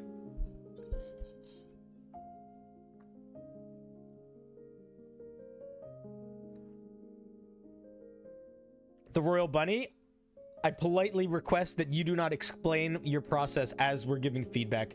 It doesn't help. Doesn't help. I understand that that's how you felt, but I'm clarifying that I see that's how you felt, and I understood that. That's what I was saying when I said I see that this is tied into key points. But then I don't know if you heard me afterwards, because the thing that I said immediately after was that this system that you've built here is much more key point hungry to gain access to than other key point features. Because the way that yours works, yeah, I know, it's fine. Don't say sorry, just shut up. You don't need to defend yourself, just listen. You're fine. We're on the same team. All of those other subclasses where they bake their key points into their features, they just can use the features. I can't spend a key point to use this feature. I have to spend at least a key point 2 turns in a row. I can't spend a key point to use this feature. I have to spend a key point at least 3 turns in a row. So in order for me to get access to these, I have to actively decide to burn through my key points. That's what I'm getting at. So I would not do that if I were you. What is this? Also at 3rd level, we get Verdant Semblance. Starting at 3rd level, when you choose this subclass, your body naturally adapts and resembles the plant life surrounding you. You can speak, read, and write Sylvan or one other language of your choice if you already know Sylvan. Additionally, you have the ability to communicate with a limited manner with plants and vegetation. They can understand the meaning of your words, though you have no special ability to return them. You have advantage on all charisma checks and influence them. Okay, that's fine. This is just a nothing. Just flavor text. This is fine. This is fine ribbon feature. And then we get a weird little... Oops. Don't give me formatting access, you silly goof. And then there's here's the a bunch of little quirks, basically, which are fun and fine. It's Wednesday, not Thursday. The monster stream is tomorrow, not Thursday. Yeah, flavor tables are fun. Floral Strike at 6th level. You can blossom magical flowers that cause your strike to pierce the minds of your enemies. When you use your stunning strike feature, you can expend an additional key point to blossom a random flower, changing the stunning strike saving throw to an ability based on the roll. This doesn't feel like a feature. I don't. The main feedback here, this feels like it has literally nothing to do with the mechanics that are being expressed here. Like, it doesn't feels like it has nothing to do with the flavor text, and it feels like it doesn't build on these earlier mechanics at all. Like, if you're gonna do this nuanced of a system at 3rd level, these features should be what flesh out what we want this subclass to feel like. Why are we randomly getting a stunning strike? Like, a saving throw fix? It feels random. I would come up with something different here. There are actually a lot of times in D&D where you use D3s. It comes up in a bunch of spells and official content. The way you do it is you roll a D6 and you divide by 2. Round down. Or round up. Or round down. It's not crazy. I mean, it might be crazy, but it's in the rules. It's fine. But it's a D6. A 1 or a 2 is a 1. It's a 3 or a 4 is a 3. Or a 2. A 5 and a 6 is a 3. Round up. Math. You guys do math. You like how much flavor is in this subclass? The flavor's good. I just don't think the feature here lands. But you know what? That might be an opportunity. If there's things that you really like in shielding Lycan or diverting sport, like if there's features here that you like, you might be able to pull them out of this thing and bake them into the 6th level. That might be a move.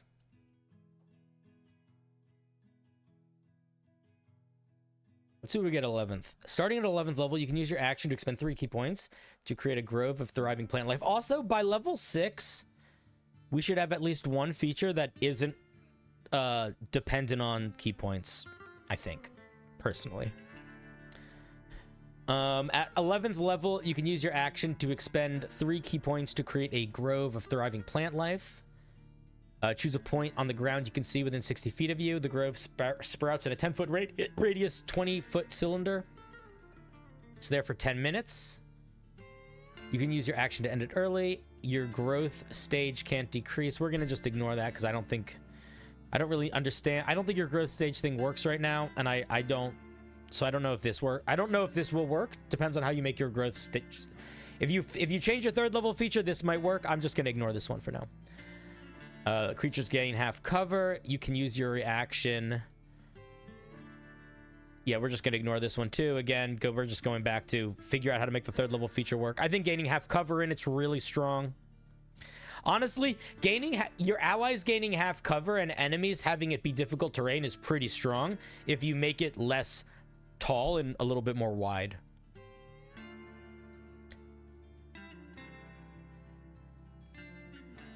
But also, I guess again, it sort of feels random. Like it sort of feels, and I don't mean like it's really connected from a flavor perspective of nature, but like, what are we doing here? At 3rd level, we're getting all these features that like make us a better fighter. Like we amp up our fighting power.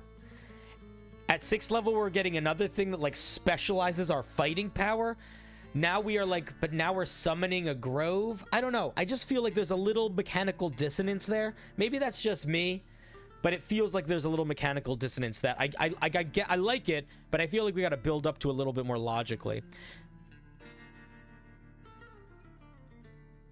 It's not just reflavored spike growth. No, spike growth is totally different.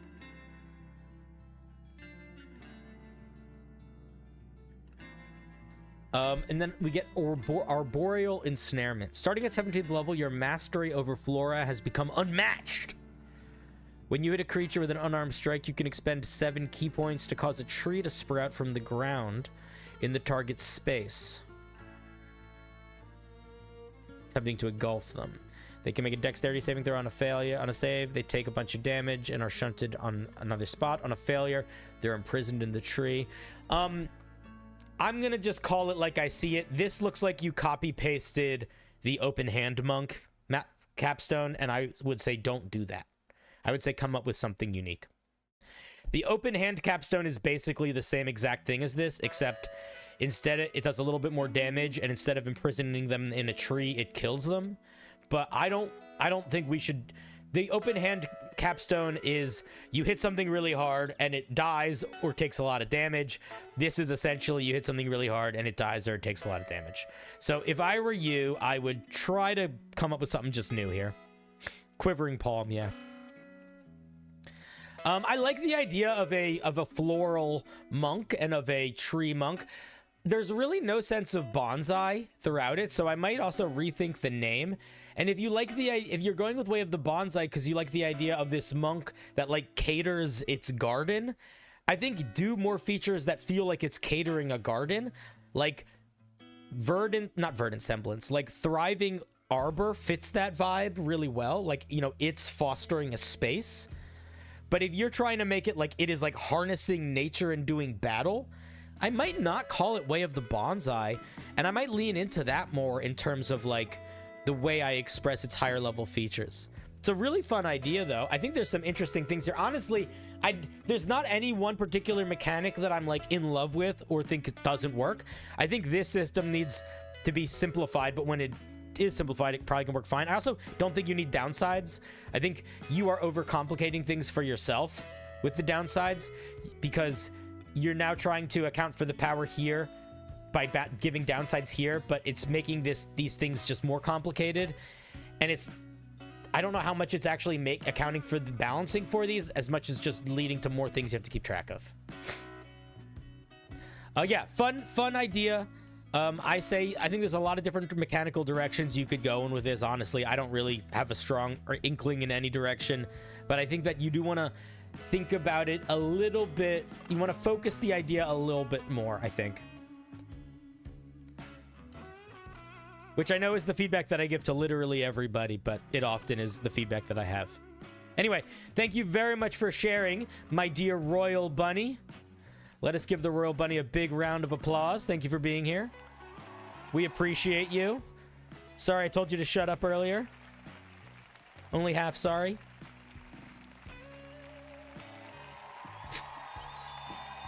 All right, thank you. I also like, there was one more thing I wanted to say. I like this mechanic, the Thorn Lash, in place of an attack. If you really like this, you might... No peer pressure, but I do think that there is room for this to be a bigger feature if you wanted it to be, specifically. I think this is a good headspace for the way to build out features. Not as a limited use thing, just as a thing. I think this is an interesting mechanic, and it does a lot. This does a lot. A lot. Gives you reach, battlefield control, makes you feel like you're doing nature magic. So, if I would say any part of this worth keeping, I think are these first two. And I don't even... Maybe this feature could literally just be you get these two things and they're just on all the time. Or, I don't know. They're on for some period of time. I'm not sure. Play around with it. Anyway, thank you very much for sharing. We do appreciate it. And let's see if we have any new member submissions.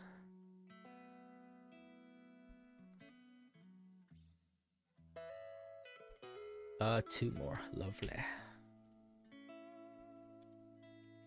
As always, if you want to be able to submit twice on a stream, you can become a member on YouTube, a subscriber on Twitch, or a patron on Patreon.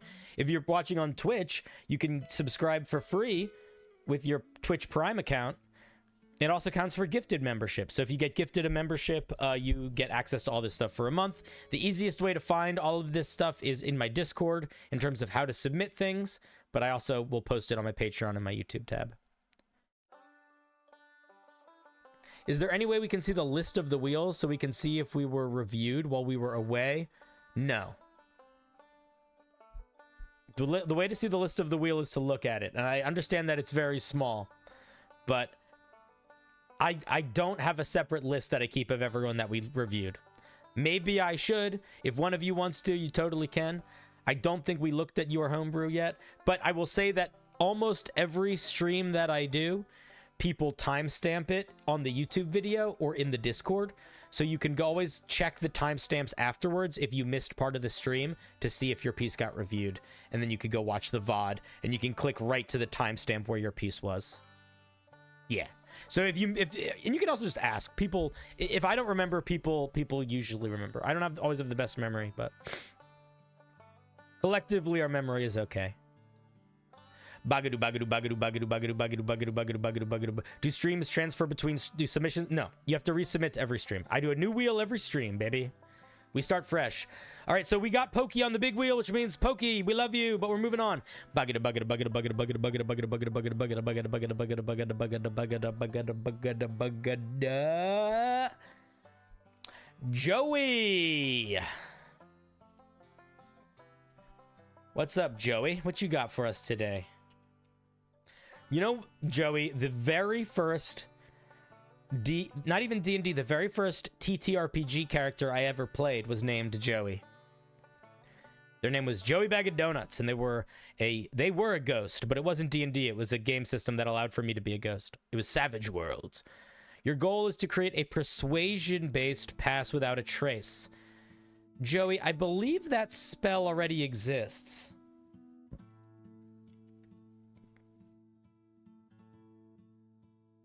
Let's see. This is a 3rd level spell. Casting time 1 action. Range self radius 30 feet. You radiate an enchanting aura in a 30-foot emanation for the duration. If you say you radiate, you don't need to say emanation. You could just say in a 30-foot radius. Actually, you should say radius. It's annoying, but like radius is one of those really important words to get there on the page because it denotes the shape of the AoE effect. If you say radius, it implies it's a sphere, but it could also be a cone or a cube. There's a lot of things it could be.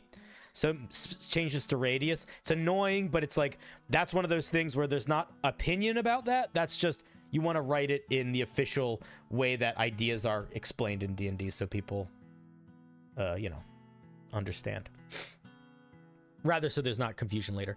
While in the aura, you and each creature you choose have a +5 bonus to charisma persuasion checks and 1 free use of Gift of Gab. So Gift of Gab, isn't Gift of Gab basically just this spell? Or not this spell, but this concept? I have to remember what Gift of Gab does. Load faster, D&D, or I'm going to use illegal websites. God damn it. D&D Beyond... You really, really, really are not a fast website anymore. So Gift of Gab is a 2nd level spell. It's a reaction.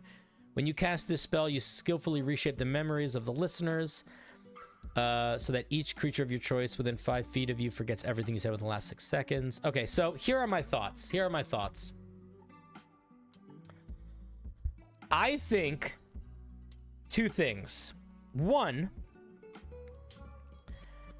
I want to see there's another spell that's a much higher level spell that allows you to always roll, I think, a 15 minimum on charisma checks. I forget what the spell is called, but it's a different spell, and it's a high level spell. If somebody wants to help me find it, I forget what it's called, but there's a spell that basically is like you can't roll below 15 on persuasion or intimidation or deception checks.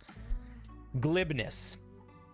And I think that giving everybody a flat +5 bonus is closer to saying you can't roll below a 15.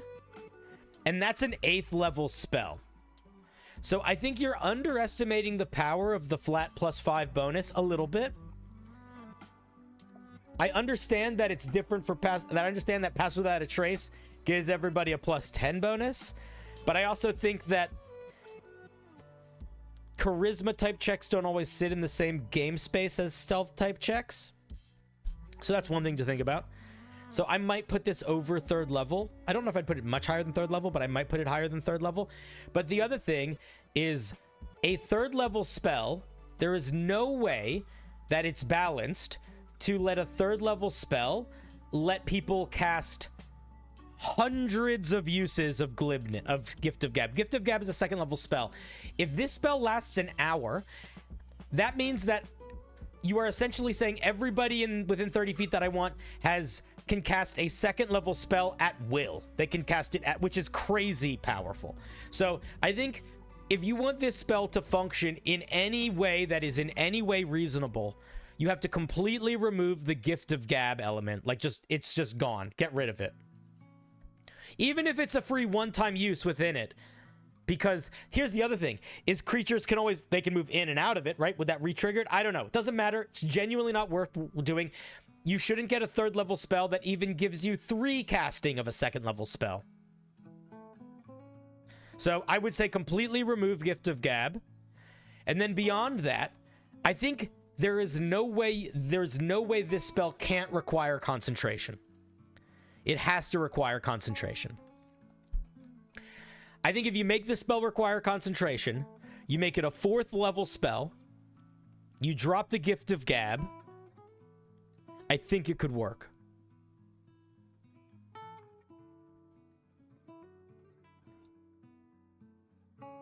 You hate concentration? Concentration is one of the most important tools we have to create spells, because it allows us to balance so easily. By making a spell require concentration, we eliminate needing to worry about so many problems.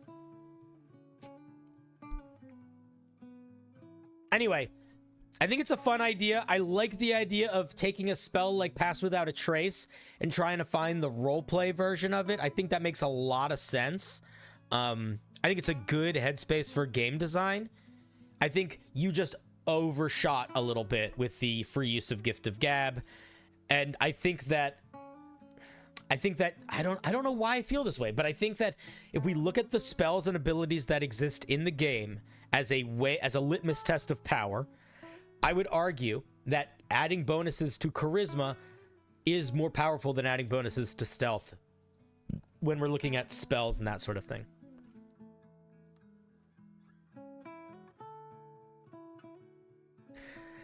This was a 2nd level spell before? Yeah, I think you did underestimate the power. That's okay, man. That's what we're here for. I like it. It's a fun idea. I think it's a good design.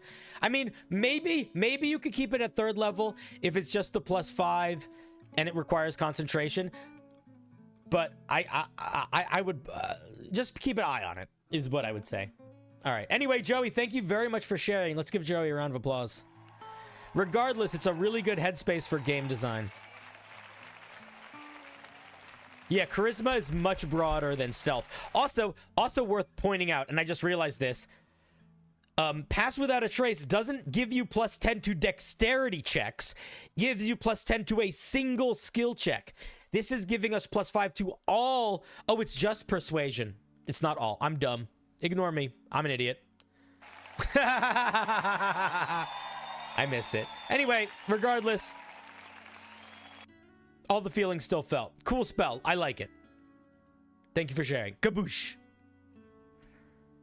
All right, let's see if we have anybody new for the big wheel.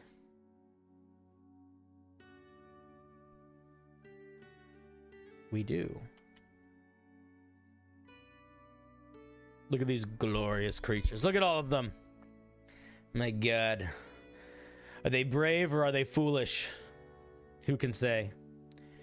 Do I prefer short and simple flavor text or long and more intricate lore? Short and simple. I don't care about your lore, and most of the people that are reading your homebrew online don't care about your lore. That's not me being mean. That's me being honest. I would say a good way to think about how much people like reading other people's lore is similar to how much people like hearing about other people's dreams, which is they don't. There's going to be exceptions to that, right? The players in your game might like reading your lore. Maybe there's probably a handful of people here that are watching this that like reading the lore, but you guys are the minority. You are people that are spending your time watching a streamer make homebrew. So most people are going to skip your lore, and you don't want them to skip your lore. The most people are going to skip your flavor text. And if you don't want them to skip it, you should make it short and simple. If you don't care about them skipping it, then do whatever the fuck you want. But I'm going to skip your flavor text 10 times out of 10 if it's a 4-paragraph short story and not telling me just directly about the thing.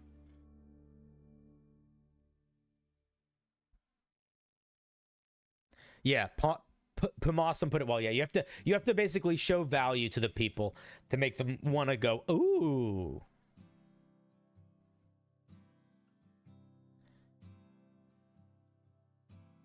Bagadu bagadu bagadu bagadu bagadu bagadu bagadu bagadu bagadu bagadu bagadu bagadu bagadu bagadu bagadu bagadu bagadu bagadu bagadu bagadi bagadu bagadi bagadi bagadi bagadu bagadi bagadi. Logan? The Logan? Last night I was playing Vermintide with Zach Speaks Giant, and both Zach and I use our YouTuber names as our names in the game. And the person was like, "Are you guys the YouTubers?" And we were like, "Blah!" And they were like, "Blah!" It was cool. It was a weird moment. Never had something like that happen before. Let's see what Logan says. I need help with naming places. If you could help, I would be grateful. Oh, what an odd request. Naming places. Are you sending me a map? Is this a map we're looking at? It is a map. I have to log in? Did you not send a... What? Wait. Why do I have to log in?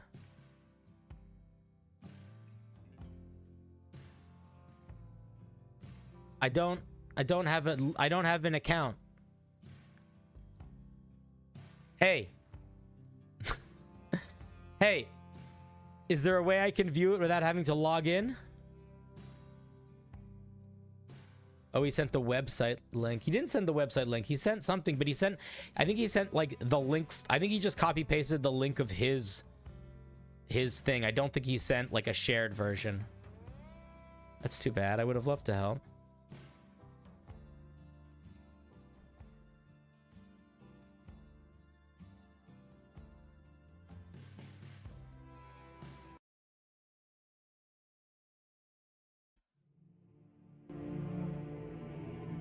All right, Logan. We all make mistakes. We all stumble. We all forget to check if the link we shared is publicly available from time to time. Wait, someone said they had an account? Cool. That doesn't matter. I have an account too. I know that I don't need to sign into a link. I know that I don't need to sign into an Incarnate account to view a map, which means they didn't send the right sort of link. So, Logan, here's what I'm going to do in the future. Or here's what I'm going to do for you. The same thing I do for everybody, my dear friend. If you can make your thing publicly available, and you change it so that it is publicly viewable, I will happily put you back on the wheel.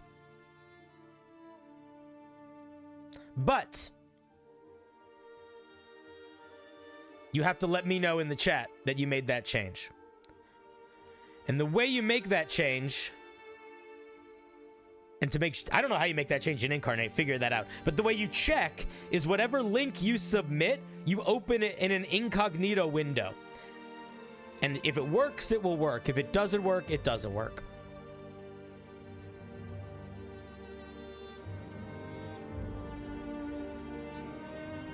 Anyway, we wish you luck in your journey, and we hope that you find freedom and joy and happiness out there with those lost in the cornfields.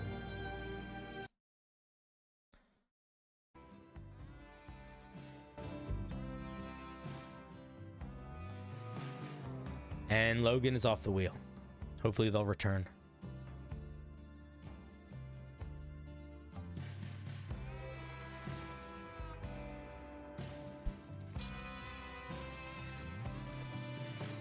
My night's pretty good. How's yours?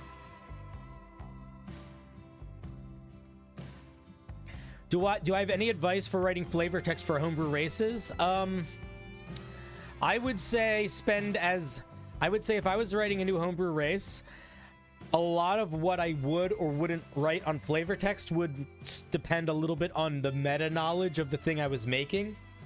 Like if I was making a monster based on Pikachu, I think I wouldn't have to explain it in as much specific detail. If the monster you're making is in any way not super obvious what it looks like, I think a lot of your homebrew flavor text should be very briefly describing what it looks like and then very briefly describing its nature. And I think that if your flavor, I mean, you know, write as much as you want, but the two main things that you need to get across if you're making a new D&D species are, what does it look like, and what is its nature? That's kind of it.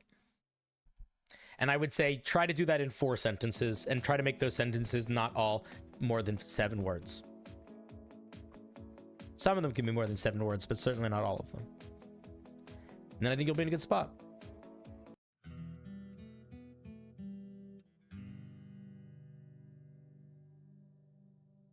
Yeah, I mean, the official D&D races put a lot of flavor text. I don't want to look at that much. Like, if you want to write 3 paragraphs of flavor text for your D&D species that you send in for tomorrow, that's great. I'm gonna read the first paragraph of it, maybe, but I'm not gonna read a page of lore that you write. I love you, but that's not the goal here.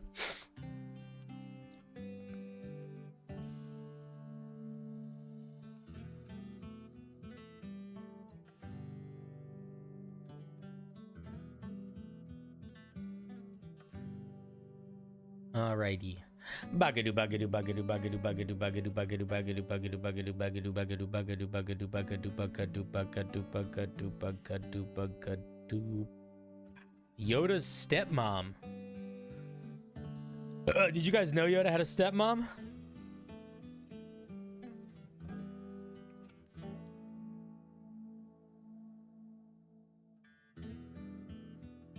What you got for us today? This is a sorceress origin, the Sanguine Master. A constitution-based sorcerer subclass. Uh-oh! Woo-hoo, woo-hoo, woo-hoo. Built around using your HP as a resource. Dangerous game. I think the phrasing of the abilities makes sense overall, but your thoughts on how it's presented to someone who hasn't read it over would be great. Cool. I'm gonna say Yoda's stepmom. The first thing that I'm gonna say is, you got to be real careful with constitution-based spellcasters. So here's what I'm going to say, and I mean this very politely. If the first thing that this subclass gets, or it gets really anywhere, is the ability to use constitution instead of charisma as its spellcasting, I'm going to tell you that it fundamentally doesn't work. So we're going to see if it does that. But it fundamentally doesn't work. As soon as you use constitution as your spellcasting, it breaks. Why? Because Constitution is concentration checks. Constitution is health. It's everything in one skill. It's a good way to think about it is, if dexterity, like, it would be the equivalent power level for a rogue if their dexterity also determined their hit points. It would be the equivalent power level of if you changed a rogue, so now its hit points were determined by its dex. It just makes things fall apart in terms of distribution of stats. Fundamentally. Sanguine sorcerers have learned to draw on their own vitality to cast their spells, while others find their magic in a myriad of ways. You've discovered a dark power intrinsic to itself, blood, whether by accident or revelation, blah, blah, blah. Okay, fine flavor text. Although it did make me say blah, blah, blah at the end, which means it did get a little bit wordy.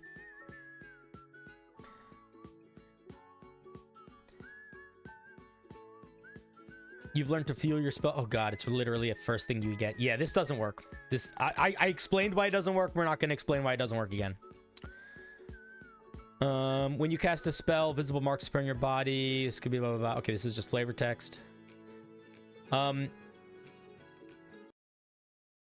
Okay, 2 things that I want to point out immediately. First of all, I just want to repeat, this fundamentally doesn't work. It is the equivalent of saying, what if a rogue got its hit points from its dexterity? It just doesn't work. The second thing is, I know that we're going to be doing something where we're like inflicting damage to ourselves to do other effects. I hear you. I saw that in the flavor text and in the thing, so I'm sure there's going to be an element of like, you take some damage to get another spell or something later on. If you want to do that, fine. But you got to be careful about how much you do around that. So if we build a system around sacrificing hit points to get more spells, if the very first thing we get is more hit points, we are making that system, we're making the downside of that system not a downside as much almost immediately, in a way that it kind of like dampens it. Like, it makes it unbalances it before it exists almost. So if we're not doing that, then I think that if you want to give us more hit points, fine. But if there is an element of we are going to be inflicting damage to ourselves to do more things, we don't want to be giving ourselves too many features that counterbalance that immediately. Maybe at 1 or 2, but not immediately and not like in the forefront. I had to pause the music for that. I don't know why. We get some spells: inflict wounds, hold person, vampiric touch, locate creature, dominate person. All right, very bloody spells. I think that's fine. I forget, is command a first level spell or a second level spell? Command could also be a good one in here.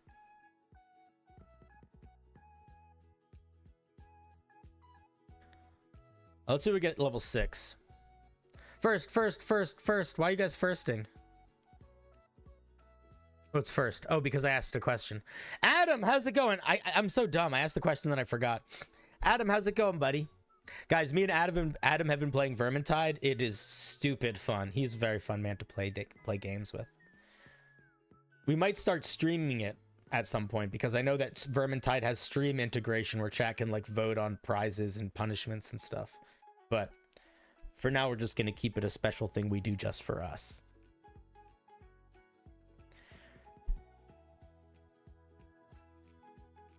McDesi, you never need to apologize for a homebrew that you send me unless it's offensive. All this is gonna sound like I'm being mean, but it's really, I mean it in a very kind way. I don't expect anyone to ever send me any good homebrew. And that's not because people aren't good writers, but the nature of this show, the point of this show is give me something to look at that needs feedback. Give me something to look at that needs criticism. So I'm always assuming that whatever you're sending me is going to need work. The amount of work it needs might be more or less, but even if it needs a lot of work, and even if I get visually frustrated with the homebrew, you don't need to apologize. You're not doing anything. I'm the one that's making the choice to put myself through struggles, okay? So you writing homebrew that needs a lot of work is nothing you ever need to apologize for. We all are bad writers. We're all trying to become better writers. Very few of us are going to ever become to write anything close to perfection, but a lot of us are going to write a lot of things that are really good. And a lot of us are going to write a lot of things that dramatically change the way our friends get to play D&D and the way strangers get to play D&D. We don't need to be great writers to have a huge impact on other people and on the games that they're playing and the games that we're playing with them. We don't have to be great to do that. We can aspire for greatness because it's fun to do. And even if we know we can't achieve greatness, aspiring for it is a good way to keep moving and growing and changing and evolving. But don't apologize for writing garbage. But also, because I'm going to say it's garbage a lot. But you're not garbage. You're great. But you make garbage. But that's okay, because all of you make garbage. I make garbage. We're all just making garbage, okay? And it's fine. It's the point. The point is that hopefully one day the garbage will be just good enough that someone's going to love it. And then we save the universe through glory. But that's a story for another day. You guys don't need to know about the implications of your decisions on other realms just yet.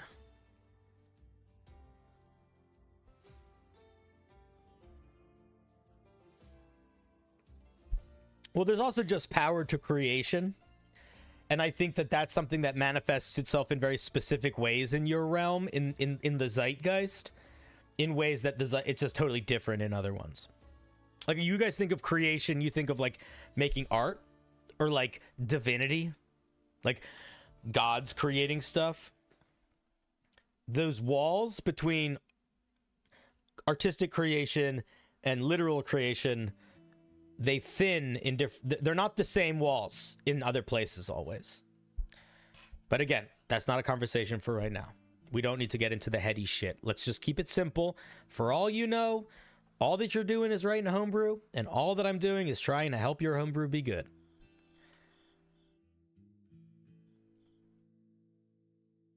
Everybody poops. That's true. I poop a lot. Am I ever going to make my own custom source book? I have some like low-key projects I'm doing in the back.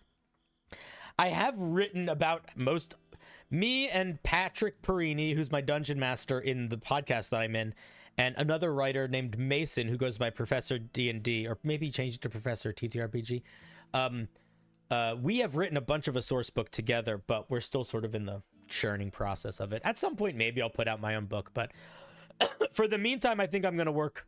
I like doing collabs with other people. It's a lot of work to do. I'm on a podcast called Unbalanced Encounters.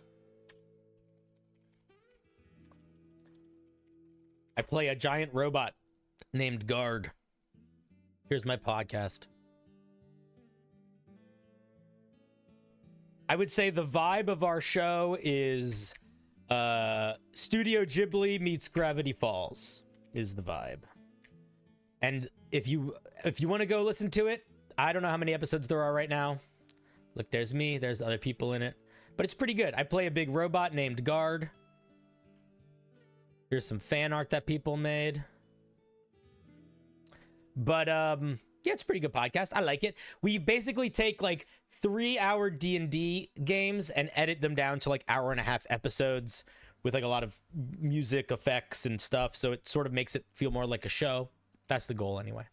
Anyway, that's the podcast. But all that to say, whoever it was that apologized, who said they apologized? McDesi apologized? Don't apologize. Be proud. Be proud of putting yourself out there. Be proud of getting burned, and be proud of learning how to handle the stove better in the future. Crimson Charge at 6th level. Beginning at 6th level, you can draw more power from your blood. When you create a spell slot or recover for a sorcery point with your Font of Magic, you can instead choose to use your own vitality. When you do, you take necrotic damage to 1d6 per level of the spell. This, I think if you want to do some feature where you sacrifice hit points to gain spell slots back, I think that there is space for that. But you have to be very careful with not underestimating how powerful that is. And you also have to be realistic about how that sits in a sorcerer specifically. So I would argue 1d6 does not equal 1 level of spell power. It's because the way this works, you would take 3d6 damage to get a 3rd level spell back. So for 3d6 damage, I could cast Fly. Or for 3d6 damage, I could cast Fireball. Let's just make it mathematical. I shouldn't be able to take 3d6 damage to then deal 8d6 damage to all creatures in a 20-foot radius, for example. Or I shouldn't be able to take 3d6 damage and deal, 5d10 damage with inflict wounds. Like, it's not the give and take isn't equal, but more so than that, the numbers aren't the most important thing, because spells are not just valued by numbers. So and this is not limited to damaging spells. Spell power is much broader than number power. So when you extend this past the damaging spells, it really starts to become tricky. Like, is it reasonable to take 4d6 damage to be able to cast Polymorph? Because if I take 4d6 damage, I could cast Let's say I'm level 8, okay? I'm this sorcerer level 8. I take 4d6 damage, I cast Polymorph on myself without a spell slot, I transform myself into a giant ape, giving myself 150 hit points, for example. So I think if you want to do some element of getting spells back, you got to be really thoughtful about how much damage you're taking. The other way that you can balance that is, don't make it infinite. Make it like once per day you can do this, or some other way that you can do this. A thing that I have seen a lot of people use is it eats up your hit dice. That's the way that people have done it to make it more limited. That can work, but again, you got to be careful. Like, I would say it's got to be like 2 hit dice a spell level minimum. And then there's another thing that is specific Not to the hit points versus getting spell slots back, but to getting spell slots back in general, which is that when we build a subclass, it's important to really think about all of the core features that class gets in terms of how we engage with what we give it as a... you could also cast Healing Spirit. That's true. Well, this is a sorcerer, so I don't think you'd have access to Healing Spirit. But yeah, that's a good point. What I was going to say was... I don't remember what I was going to say. Oh, I remember what I was going to say. You want to think about what the core class does too. So like, for example, if I was making a barbarian, I wouldn't give a barbarian a feature that gave them advantage on their attack roll because they have reckless attack. They don't need that feature. In fact, giving them a feature that gives them advantage on their attack roll kind of works against the class because now it's like you're not using the core class feature. So you could do that retroactively, though. You could make a feature where it's like every time you use reckless attack, something happens. So we already have a way as a sorcerer to get spell slots back. In fact, I would argue we have a more versatile way to get spell slots back than any other full caster. Like, wizards have arcane recovery, which is like getting a couple spell slots back, but sorcerers can already spend their sorcery points to get spell slots. So I don't know if we need a whole other system for getting spell slots back. Like, it just feels like not only is it busted, but beyond it being busted, it feels kind of unnecessary.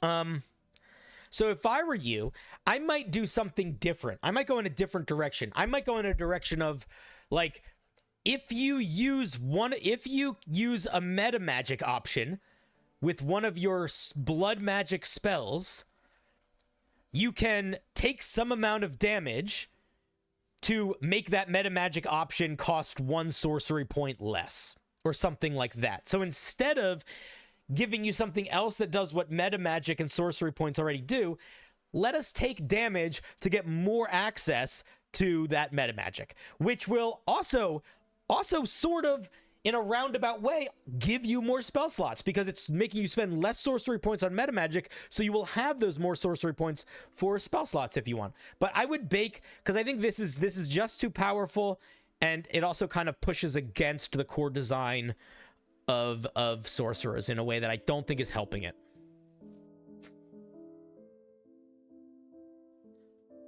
Let's look at 14th level. Maybe you could tap into using hit dice to use one additional meta magic when you cast a spell. Yeah, that could work. I was thinking even as simple as like you could use a hit die in place of sorcery points. Maybe. Or you could take some amount of damage to gain, to make your meta magic cost less 1 round. Maz, how are you doing, guys? Maz is one of the people that I met at Gen Con. And I'm going to be honest, Maz, I'm going to say something a little embarrassing, and I hope you don't mind. It's embarrassing for me, so hopefully it's fine. You meet a lot of people when you go to an event like Gen Con. It's overwhelming, and you forget most of them. And you can't tell who's like trying to actually be your friend or not. It's weird. It's weird. Most people are genuinely nice, but it's just an element of odd. And a little overwhelming. But Maz is one of the only people that I actually really remember meeting. And it was like, she stood out in my mind, and it legitimately was like, oh, I need to have a connection to this person. She's awesome. In that way that felt very genuine. Anyway, I'm good. How are you doing? We are reviewing D&D Homebrew tonight. But Maz is a fun streamer, creator. She does a bunch of ttrpg stuff, and it is fun. Check her shit out. Anyway, hi, hello. We're looking at this blood sorcerer and sort of talking about the conflicts that emerge when you try to build a spellcaster around A, using Constitution as its spellcasting, and B, using hit points for spell slots. Because there's ways that you can make it work, but this, for better or worse, is bumping into every issue and not addressing them. Scarlet Amplification at 14th level. Let's see what we get. At 14th level, you learn to be more effective. You learn to more effectively use your blood. Hooray! The name is Mozzarella, but Maz is, Maz is more reasonable to say. What's up, Yazi? Thank you for the resub. 11 months. 12 months. That's crazy. I'm in love with, first of all, I'm in love with absolutely every single person that I've ever met, but less so in a romantic way and more so in I admire the unique existence that all of you have. It's very unusual that you are here in your current form. There's a lot of variables that led to you specifically existing. And when I say you specifically, I do mean all of you. So there's an element of love that I think you have to have for that amount of serendipity leading to something so like real, you know? But I don't know if I'm in love with any of you. Also, it's like, it's also just weird because it's like thunderstorms aren't in love with dogs. Do you know what I mean? Like, it's just, they just exist in different ways. Anyway, not saying that you guys are dogs or that I'm a thunderstorm, but I'm just using that to clarify the difference. We're playing different games. At 14th level, you've learned... Yeah, somebody picked up the reference. At 14th level, you have learned to effectively use your blood. You know what I just realized? Calling all of you dogs was very unintentionally rude. I should have said cockroaches or ants. Because mostly I was just trying to show like a differential of existence. But when you call people dogs, there is an it does imply an amount of vulgarity that I didn't imply. Anyway, sorry about that. Okay, let's look what we get at 14th level. Scarlet Amplification. At 14th level, you have learned to effectively use your blood. As part of casting a spell, you can choose to take necrotic damage equal to 1d6 per spell level. When you do, you gain a +1 bonus to your spell save DC. This is also just too much. This is another one of those things where it's just numbers go up. It's not really doing anything that flavorful. And yeah, I don't think it works. I think you already are I don't think we need this. This doesn't feel like it's anything. You think the link works now? All right, Logan, remind me when I'm done looking at this piece and I'll add you back to the wheel. Also, hi, hope you're doing good, buddy. I'm not a big fan of features where it's like you can just make your numbers go up a little bit. Like, those features can work, but they only really work when they really feel like they need to be there to justify what is happening. This feels like too late in the game to feel like it... I don't know. Nah. I almost would... I feel like it would... Like, I would prefer it if it could, like, force creatures to have disadvantage on saving throws. Something about just the static numbers go up feels weird. I don't like it. Feels too much like we're just plugging a magic item into ourselves. Vampiric Manipulation at 18th level. Your mastery of blood extends beyond yourself. You can now use the blood of others when using your Crimson Charge or Scarlet Amplification abilities. As an action, you can target a creature within 30 feet of you that you can see. It must make a con saving throw against your spell save. It takes some damage per spell level you are about to cast. What? What do you mean, spell level you are about to cast? You're using your action to do this.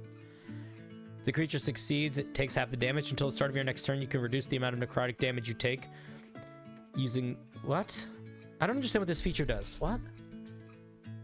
What the fuck does this do? How can you use an action to do a thing that does an amount of d6 equal to the spell you're about to cast? What?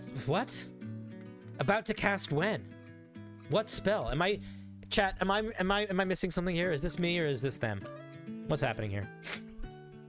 This part is confusing. Let's look at the bottom one. This part feels like you're missing part of it or something. Until the start of your next turn, you can reduce the amount of necrotic damage you take using your Crimson Ray, blah, blah, blah. By how much? How do we minimize it? What does it mean? To a minimum of 0. Okay, but how much? We minimize it by what? It's reduced in what way? How do we determine how it's reduced?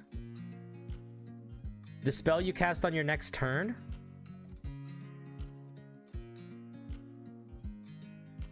That you're making others take damage from the other feature. That's not what this is doing at all. What? Maybe that's what it's doing, but how is it getting there? You can't have an ability that does something on this turn depending on what you do next turn if we don't know what you're going to do next turn. What if you don't cast a spell next turn?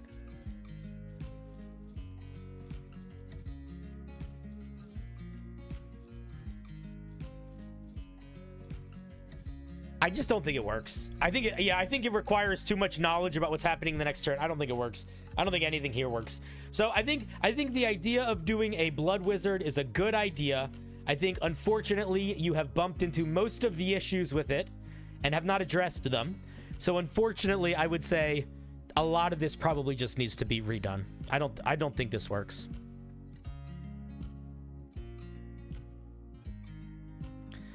Is neat, but what you're saying is still not clarified here. Like we still don't know how we're determining these D6s. We don't know how we're determining how much minimum damage we're doing. And I'm gonna be honest, I don't think it's worth figuring out because this feature feels like by the time we get to what the end of this feature is gonna do, if we actually understand it, it's gonna be kind of still like not any, like it's not gonna be worth that journey, is how I feel.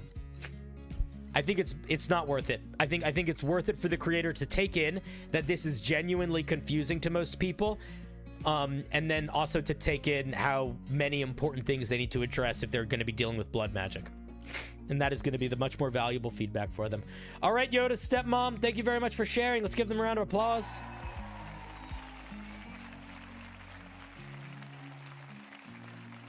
You were just trying to work it out yourself, yeah, but like at a certain point, what's the point? I'm not trying to be rude, but like, if we can't figure it out, then who cares? The most important feedback, if we can't figure it out, is that it's not clear. And if it's not clear, that probably means it's too complicated.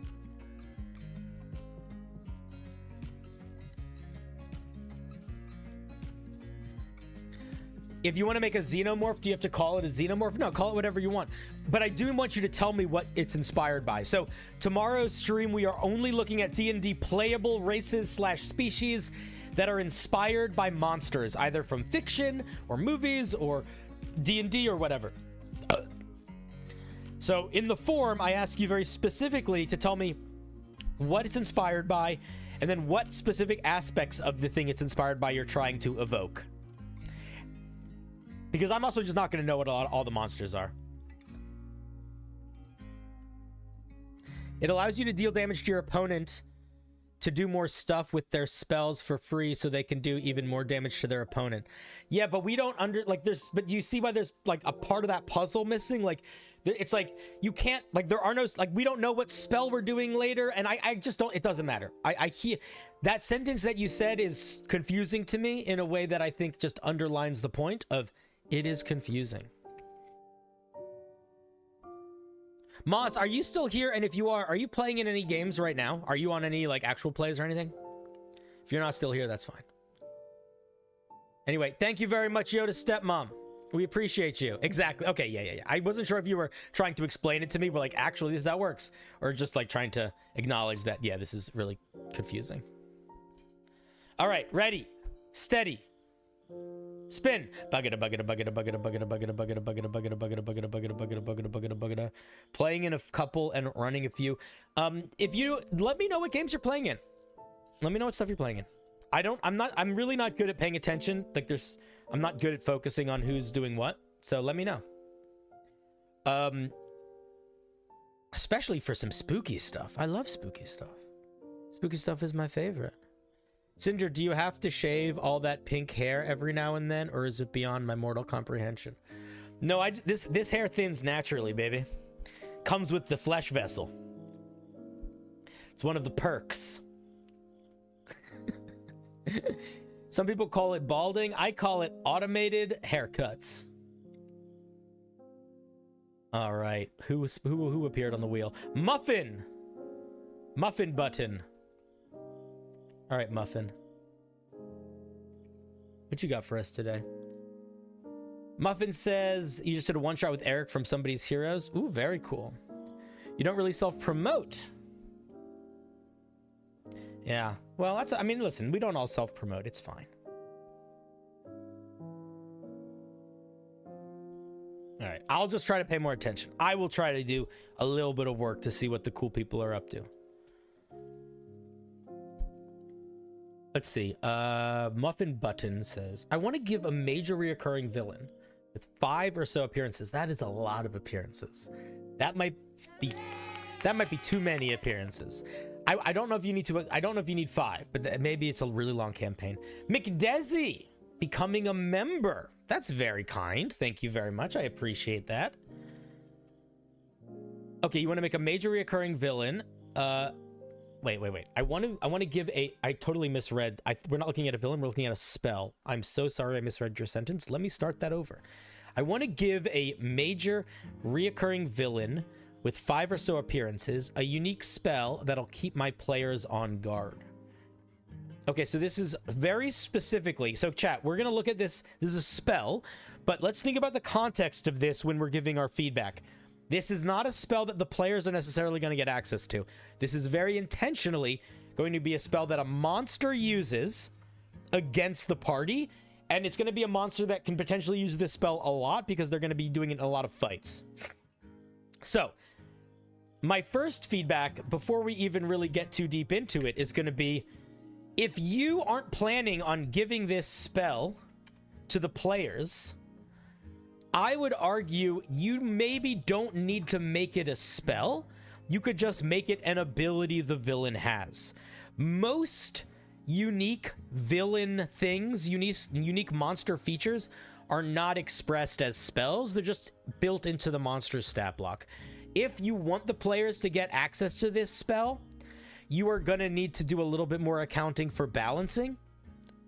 Excuse me. But if it's just for the monster, you don't need to balance it that much. You only need to be, because spells really only need to be balanced so that they don't become the optimal choice in all situations. It's basically a good way to think about it. I think the average sessions for a campaign depends largely on how much free time the people have that are playing in that campaign and the pace they like to play at. The game, for example, I'm running one home game right now. We play once a month max. Often we go months without playing because everybody's busy. Most of the people have kids in the group, and we play really fast pace. We do not chew the scenery. We are running and gunning. It's a power. It's not. They're not power gaming, but they level up almost every session, and they are on a journey. Like they are like it's very action oriented gameplay. Like session 1, we're in a secret evil video game. We fight a video game boss. We realize it's a video game. We break out. Session 2, we realize we're in a big crazy amusement park. We explore the amusement park. We make friends in the amusement park. Session 3, the friends ask us for help. We break into the evil facility.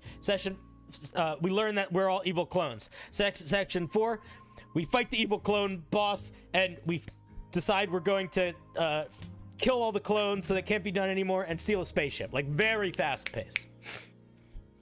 Because they don't have time to play. So they want it to be fast paced, you know?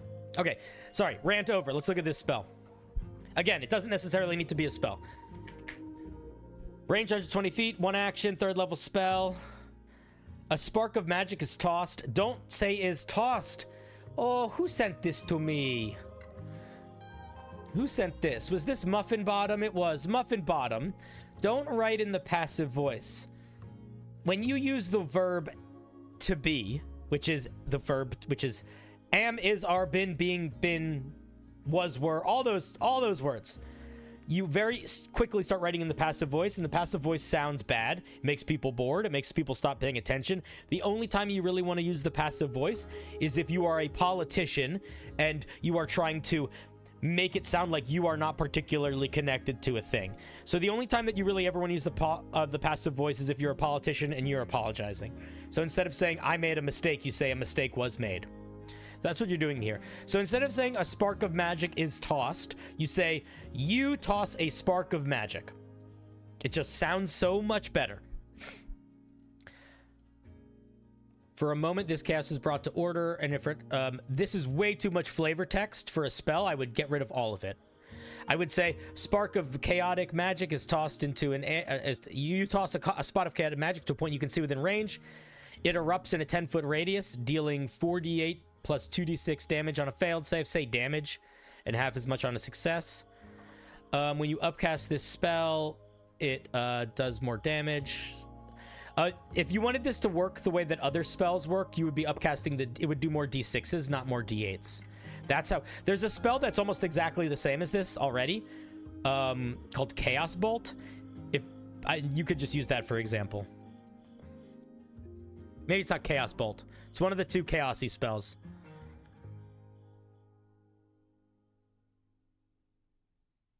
When you cast the spell, select one of the yeah, so this is just as similar as that.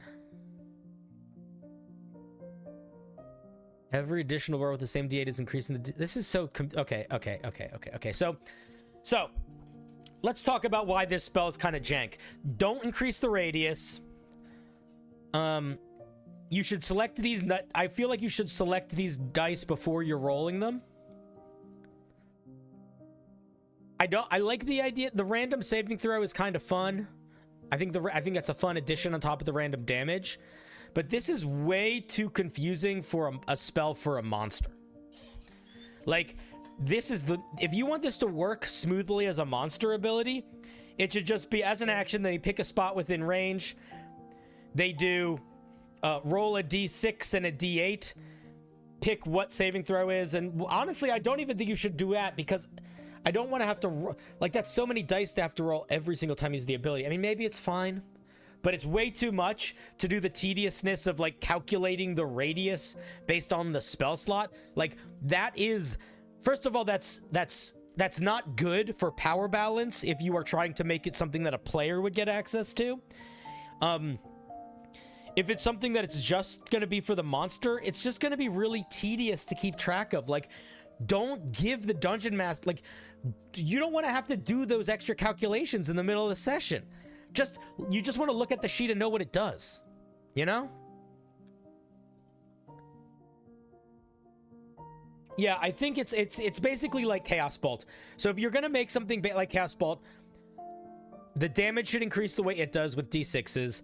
I don't think you need to make this 2d6. I think you make this 1d6, probably be fine. I think doing the dice rolls here is interesting. I'm gonna be honest, I don't think this is going to have a huge impact on your goal. So if your goal for this ability is to make a character feel like they're always keeping their players on their toes, this is not going to do that. This is just going to be, oh, the bad guy that has a random attack that does random damage. That doesn't keep players on their toes. The difference between different damage types is negligible to player characters most of the time. There's occasionally times where it will come up, but mostly it's not going to be like, oh my god, I can't believe it did acid damage on that attack, and the next one it did lightning. I'm so on my toes. No, it's just damage. Who cares? It doesn't change anything. It just feels like, oh, random damage.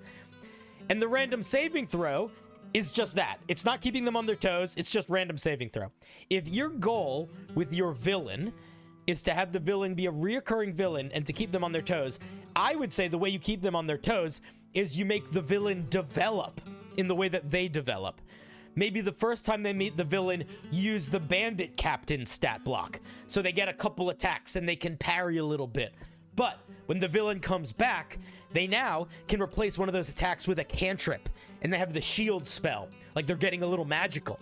And then when it comes back, now they have like thunderous smite and some teleport power. You know, like keep building on them. You can use spells or abilities, but get one ability that is random damage and random saving throw is not going to make them feel like a nuanced enemy over and over and over again.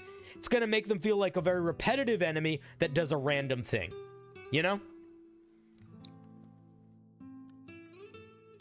So I think if you want this spell to work from a player perspective, there's some things to tweak a little bit. I drop the radius thing, make it increase by d6s. I think if you want it to be a monster thing, I don't think it's going to accomplish your goal.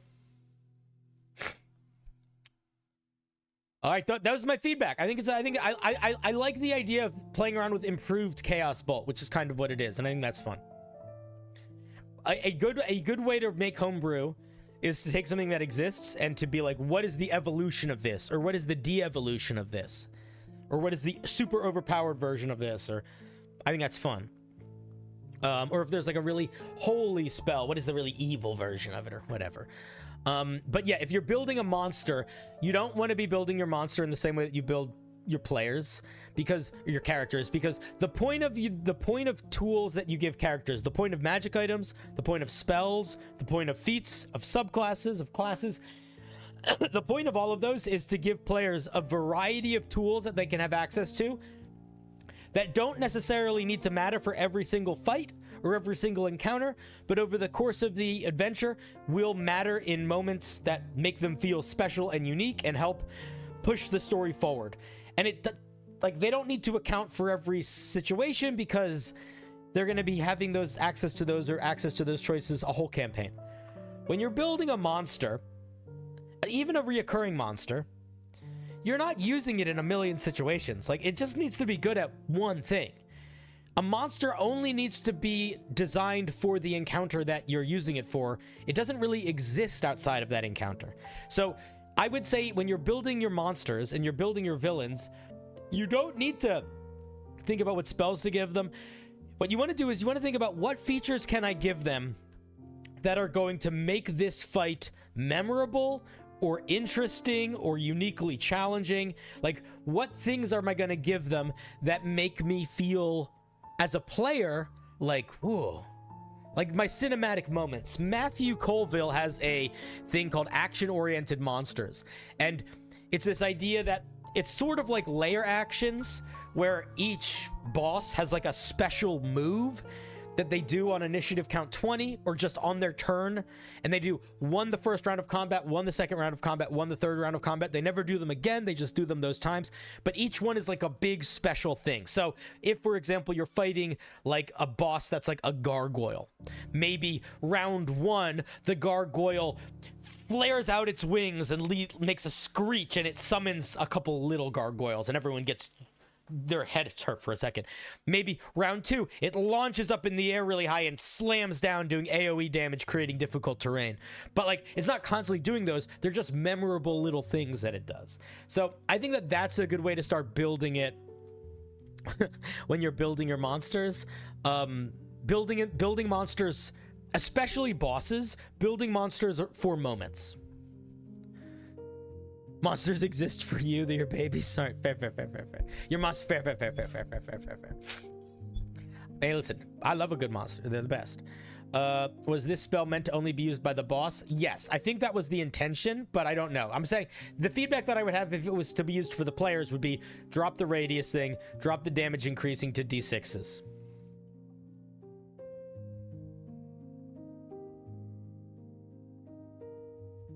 Anyway, it's a fun idea, but I think that it is a roundabout way to getting to your goal of making your monster boss feel distinct. I would say maybe this is a spell that they get, but I think it's this is not going to be their defining feature that makes them feel like it's nuanced. I would say, you know your boss better than us, I would keep my Muffin Button. You know this boss. So think about them. Like, how would they progress? Assuming that they are having some element of success when the players aren't fighting them. Are they getting new magic powers? Are they finding magic items that give them unique, weird new things and like have them develop? You know, I'm not saying to build them like a subclass. Like, you don't want to build them like you don't want to build an Eldritch Knight or a Storm Sorcerer, but you could look to the Storm Sorcerer and be like, oh, okay, at early levels they get this like quick movement thing, and then they do sort of like, they get some radial damage, and then they get like flying. So you can kind of be like, oh, maybe they'll grow in that way, you know? Anyway, thank you very much for sharing. This was Muffin Button. Let's give them a round of applause.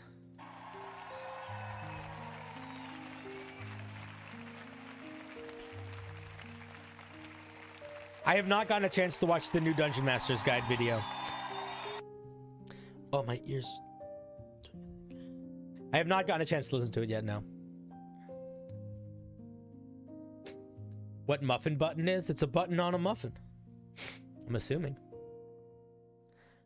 Logan, you said you fixed it, right? Let's see if I can find you really quickly.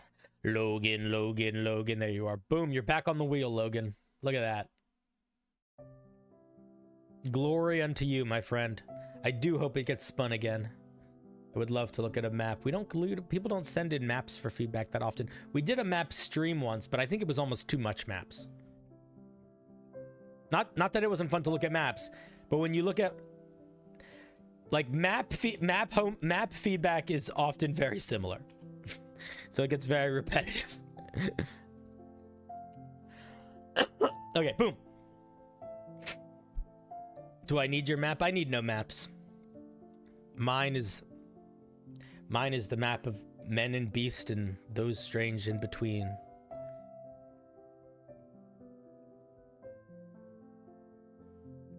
You have maps for your Mushroom Game of Thrones? You have a Mushroom Game of Thrones game? Is that like different funguses battling for fungal supremacy? Or is... Oh, I'm so curious. What a funny idea that would be. All right, let's spin the wheel. Did I got all the new people on it? Let's just double check. I did. I'm a glorious champion. What's up, Rex? I don't know if I said hi to you yet. You can submit maps. Yeah. What I would say is... So Logan did exactly what I want if someone submits a map. Logan said, help me name some things. Because if you just send in a map and say, give me your feedback, I'm gonna not have great feedback. Not because I'm not gonna have things to say, but it's like, I'm just gonna be like, yeah, I'm not gonna know what direction to go in.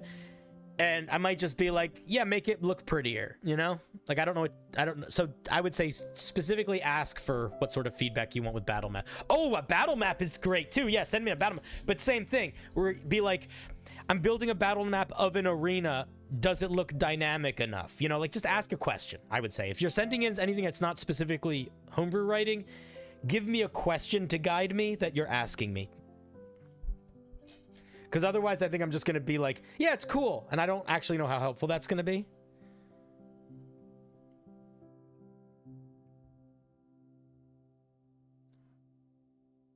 Myconid's fighting for the throne with romance letters and using the Witcher RPG. Well, that sounds hectic. Sounds hectic. All right, let's spin. Gonna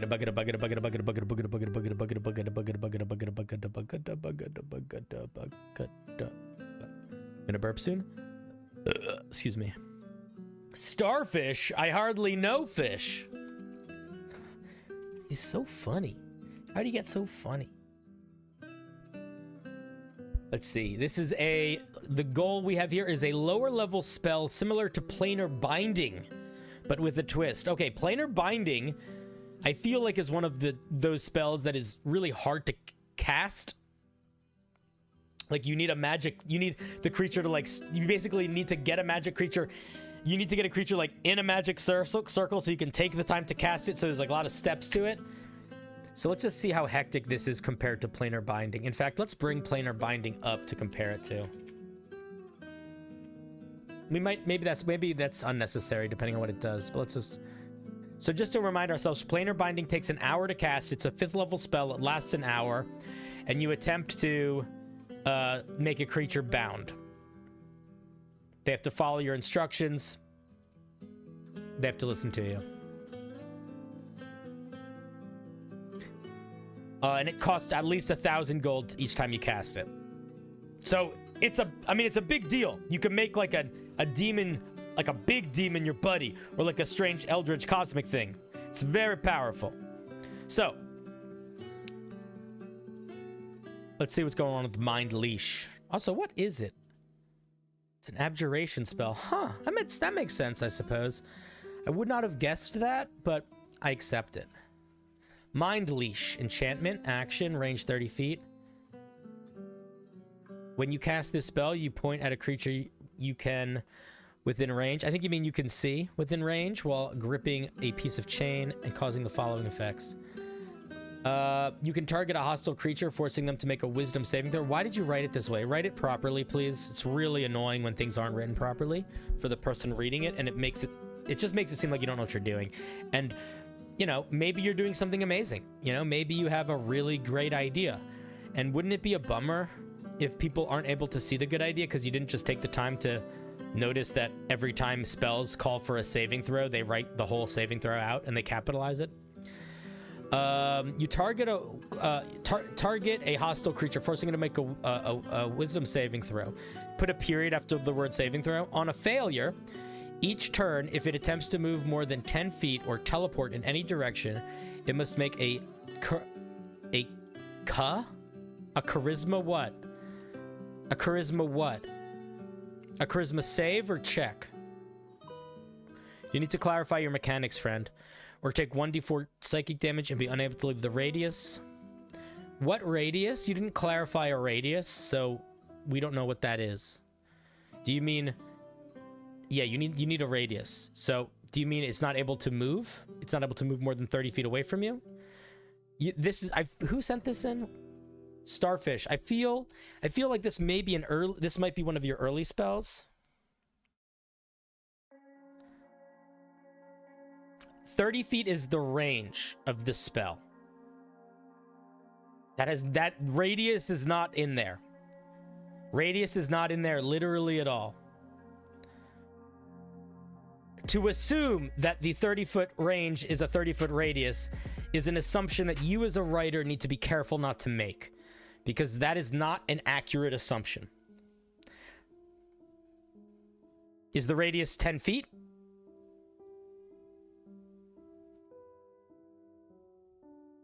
I don't know. Maybe it's 10 feet? Unclear. But radius is not mentioned, so unclear.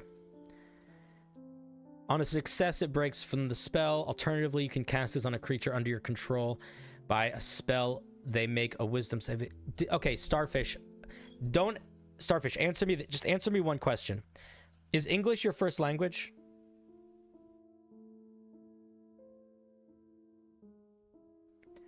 Or is another language your first language? If another language is your first language, you will dramatically improve by taking your ideas, however you translate them, and then sharing them with someone whose English is their first language and getting them to help you write the sentences out in a way that makes sense. If English is your first language, then you should start putting all of your writing into Google Docs first. Or something that has a grammar checker and a spell checker. Because, and I don't mean this in a rude way, these things are really poorly written. They're really poorly written. And they're really poorly written in ways that are very easy to solve. You don't know where to put your commas, you don't know where to put your periods, or you just didn't take the time to do that.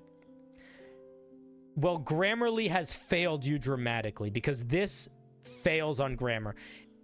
Yeah, I don't believe you, Starfish. I don't believe that you used Grammarly. Then why is this word lowercase? And why is there maybe I don't know how Grammarly works, but if you used Grammarly, then I would say this is a really good example of Grammarly being an utterly useless tool. Because truly, the biggest issue that you have with your writing right now is the fact that your grammar and sentence structure is so bad that it makes the spell legitimately hard to understand. I don't care if it's on your sister's computer. I'm telling you that Google Docs or Microsoft Word or whatever writing program you use, if you use something for school, don't use ChatGPT either. Whatever you use for writing your assignments, use that. Because, and I mean this kindly, this is impossible to use because it's really frustrating to read. It's not fun to read, which means no one is going to take the time to figure out how to understand it. So the biggest thing you need to do is you're going to need to work on your sentence structure and your grammar. And a lot of that, truly, a lot of that is going to come from just slowing down with your writing, not rushing yourself. And then also using Microsoft Word or Google Docs or whatever program you use to write your homework, your essays or whatever. Let's talk about what it actually does. So the way this spell works, let's try to understand it. So the first part of the spell does two things. You cast the spell and you do one of two things. You either target a creature, and that creature has to make a wisdom saving throw. And if it fails, whenever it attempts to move more than 10 feet or teleport, it has to make a charisma saving throw or take 1d4 psychic damage and be unable to move or unable to leave the area of the spell. That's the first part. This part I think is probably fine. I don't think it should be two different types of saving throws. I think realistically you probably want to do the same one. It feels weird to switch them. I disagree with that pretty strongly.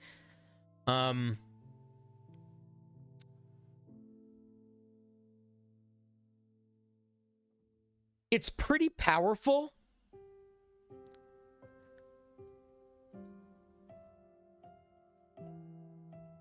But they do get 2 attempts to succeed. So that makes it a little bit more reasonable. But this should not last an hour. This is way too long. And this should require concentration for sure. And you can also cast this on a creature under your spell. Under your control. By a spell.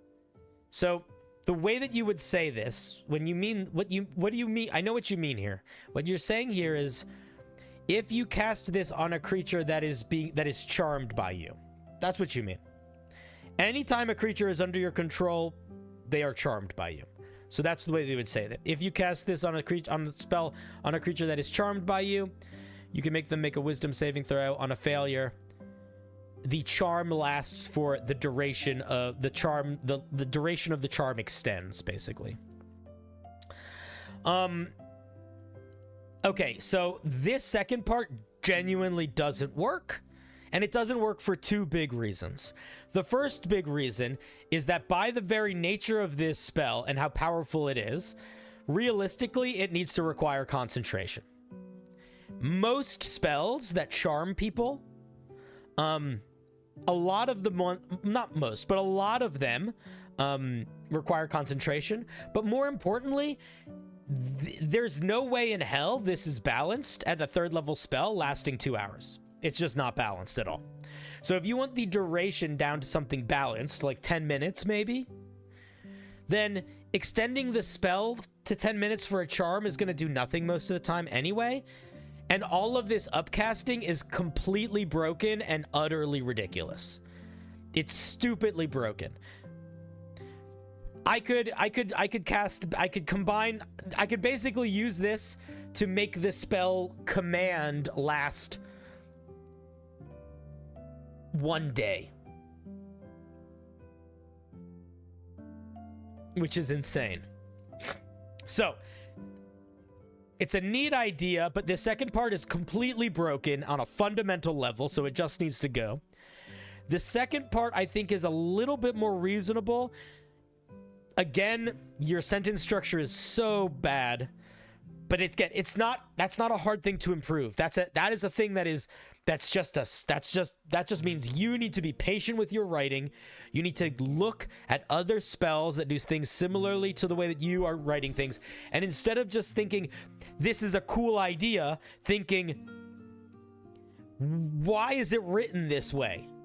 And how is it written this way? And let me emulate the writing style of these sentences, not just the idea of these sentences. The second effect is supposed to be used on a creature you have summoned like a demon. That is not clear here. If this is supposed to be a creature that you summon like a demon, then I would say that. I would say, alternatively, you could cast this on a creature you have summoned. But again, Starfish, that's irrelevant, man. That's irrelevant. That's irrelevant, because if you want this spell to work, if you want this spell to exist, it needs to require concentration. This part is too powerful for it not to require concentration. So, no summoning spells don't require concentration. So it will never work with a summoning spell. And then beyond that, or alternatively, you could just do something different. But the other thing that I disagree with pretty strongly here is I disagree with making a spell where the sole purpose of it is making the summoning spell last longer. Do you know what I mean? Like, that's not a spell. That's a magic item that you let somebody use once a day or something. But this is not, it doesn't really work. It kind of breaks it. It breaks the power of a lot of spells in a pretty fundamental way. I just spilled fucking all over myself. I thought that cup was way more empty than it was. Give me a second.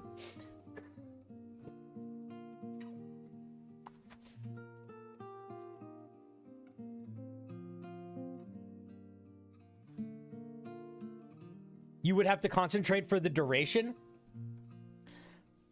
But what's the logic there, man? Like, if you're concentrating for the duration, then you lose the summoning spell. And again, I don't want to be rude, but that's bullshit. If you're not you shouldn't have a spell. So how do you concentrate for 3 days? You have to go to sleep. Do you know what I mean? Like, it just doesn't work. I just think it's a little overcomplicated. I think if I were you, you're making it do too much. If you like the idea of a spell that sort of chains a creature ethereally down to a spot where they're sort of stuck in a little radius, I think that's awesome. Go for it. If you're trying to do a feature that extends the amount of time you have a summoned creature, I think that I would just make a whole different thing that is that. And then if you want to do that, you have to contend with power balancing summoning creatures. King Crusher says, if you want the material components for a spell to matter, it needs a gold cost. Yes, that is really important. Whenever you have a material component that matters, you need to show the gold cost. And the reason for that, there's logic for that. The reason for that is a lot of dungeon masters don't want to have to explain to you where you have to buy everything. And a lot of dungeon masters are like, okay, this has a material cost, but how much should that actually matter? If you give them material a gold cost, then the players and the dungeon masters can sort of fast travel buying supplies, where it's like, hey, can I buy a diamond? Yeah, it's 100 gold. Boom, done. They can fast track buying supplies, but then also that gold cost kind of works as like a indicator to the dungeon master for how powerful the spell is. If a spell requires, for example, planar binding, every single time you cast it, it requires a jewel worth at least 1,000 gold. So that implies a certain amount of power, even beyond it being a 5th level spell.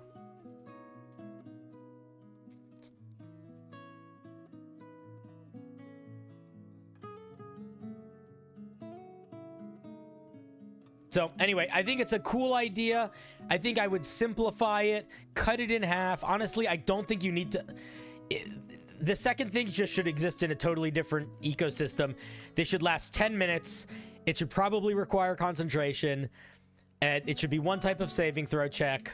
And then I think you're in a much better spot. And if you do that, I don't think it needs to require a cost. I think it could just be a spell.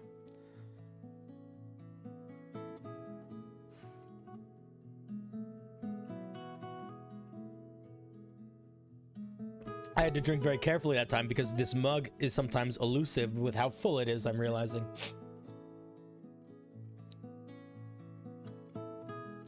All right, Mr. Star, thank you very much for sharing. Let's give them a round of applause.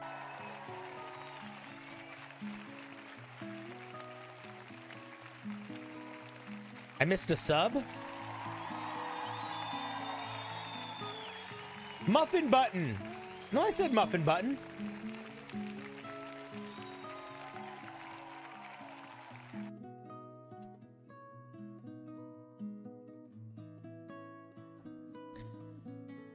All right, Star, you're a champion. We appreciate you. And Star, I do want to say one more thing, because I really don't want to come off like I'm being mean. That's really not the goal. The reason why I made so much emphasis about how much I do think you need to work on your sentence structure and your literal writing, as opposed to you just typing out the idea, is because it is easy to type out an idea in your head. It's really hard to get that idea to work in a way that someone else can use it without you needing to be there to explain it. And it's hard to make them excited to do that. And if you don't take the time to write in full sentences, to use the proper grammar, to spell check, to organize it as much as you possibly can, not just in a way that you think is clear, but in a way that is similar to the way that other spells and abilities are written, that uses the same language as D&D, it really makes the piece work so much better. Like, it makes it... D&D looks like it's written in the English language, but it's not. D&D is written in D&D-anese. It uses English phrases, but they have very specific meaning and terminology and uses and implications because it's a rule set. It's sort of like like in baseball, there's terminology that doesn't make sense if you're not talking about baseball. It's the same exact thing. So taking time to like focus in your writing is just gonna have a big improvement like across the board. We got another person for the member wheel, McDesi.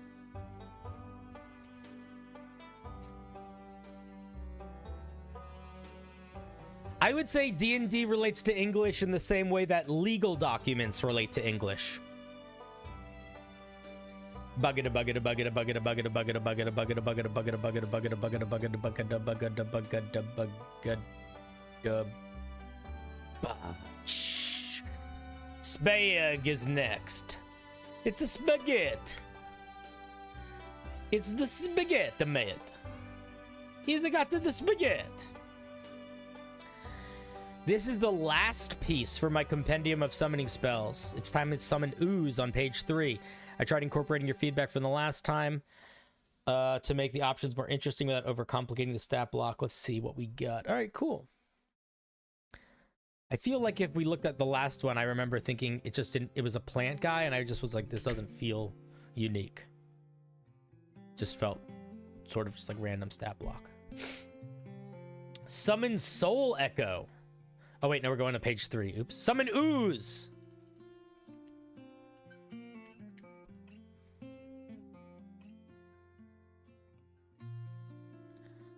Summon Ooze. Let's see. It's an action, 90 foot. You summon an Ooze. It's either a gelatinous cube, a jelly, or an Ooblex. Oblex. Nice options. I think those are fun options. I would say the only thing that I would maybe put... I feel like black pudding is more iconic than jelly, but I accept. And this is all just the same. Okay, let's see. What level? It's 4th level. Okay, so its AC is 8 plus the level of the spell. Immediately, I think its AC should be much lower. It's an Ooze. I would argue I think its AC should probably be 5 plus the level of the spell. Maybe 6.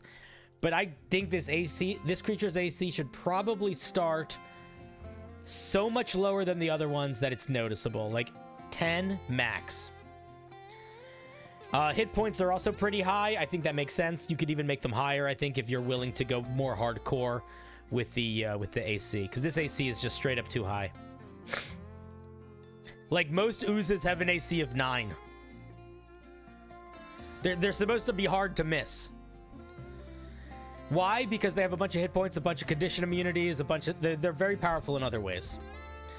And it has all that. It's blind sight. Let's see what we get. So we either are an Oblex, a jelly, or a gelatinous cube. The Oblex gets 2 features. Everybody else gets 1. Okay. The Oblex mental stats change. I don't love that. I would say that that's not the move. Oh my god, it lasts an hour? How long do summoning spells normally last? Do they normally last that long? I accept if they do. I just don't remember them lasting that long.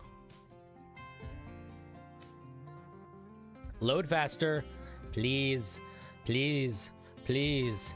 Please. Please. I don't want summon. I want like... Alright, I typed something stupid.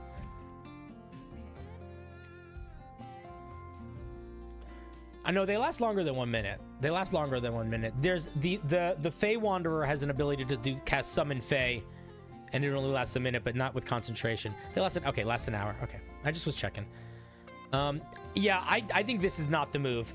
I think this is not the move. If I were you and you want to make this thing, yeah, I don't know, man. I just think that this feels like not the move. Maybe it's okay. I guess I would argue, who cares? Like, when does it, like, the only time that any of these skills are going to come up or matter is saving throw related stuff, basically. Like, these things aren't going to be making checks that much. I don't know. I just don't think this is doing anything interesting, actually. I think it's just making it more confusing.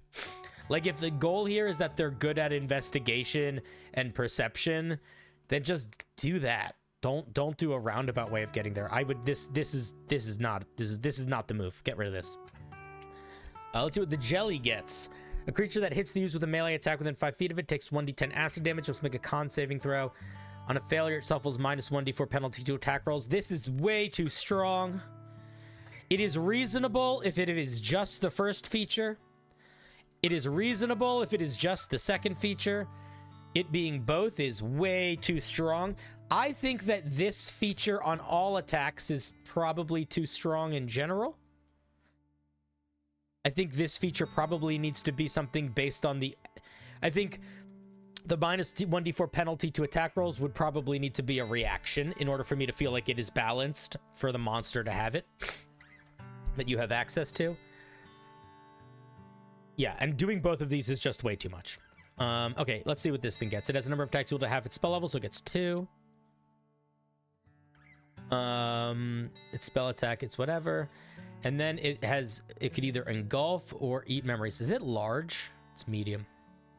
The user attempts to engulf a medium or smaller creature. Target must make a dex saving throw against your spell save DC. On a failure, it moves 5 feet to the target's space. Target takes some damage. You only have one creature engulfed at a time. While creature is engulfed, it is grappled and restrained, and it takes the same damage at the end of its turn. The user's movement is not slowed by the grappling. I think that this is also too strong. Am I crazy, chat? Is this reasonable to put on a summon monster? The ability to engulf a creature, restrain it, deal automatic damage to it, and move the creature around. I feel like that's too strong. Like, Summon Fae is 3rd level. What's a 4th level summon spell? Summon Celestial? We need to look at another 4th level one to compare it to. I just think that feels way too strong to have infinite access to. Like, maybe if it could do that feature like once a day, or it was on a recharge or something. Okay, Summon Celestial is 5th level. So actually, Summon Celestial is a good one to look at for example here, because this should be stronger than what yours does. The damage is better, but it either... Let's see. It either has a ranged attack, a melee attack that allows it to give a creature 1d10 temporary hit points, or can heal somebody once a day, What's the 4th level one? Summon Elemental? Thank you.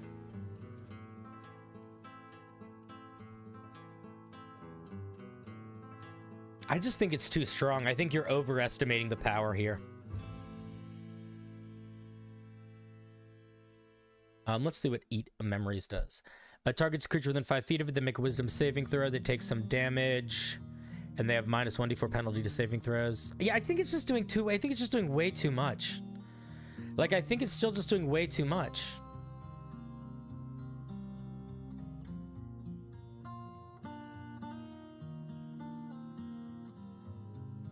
Like, this one has basically the same stats.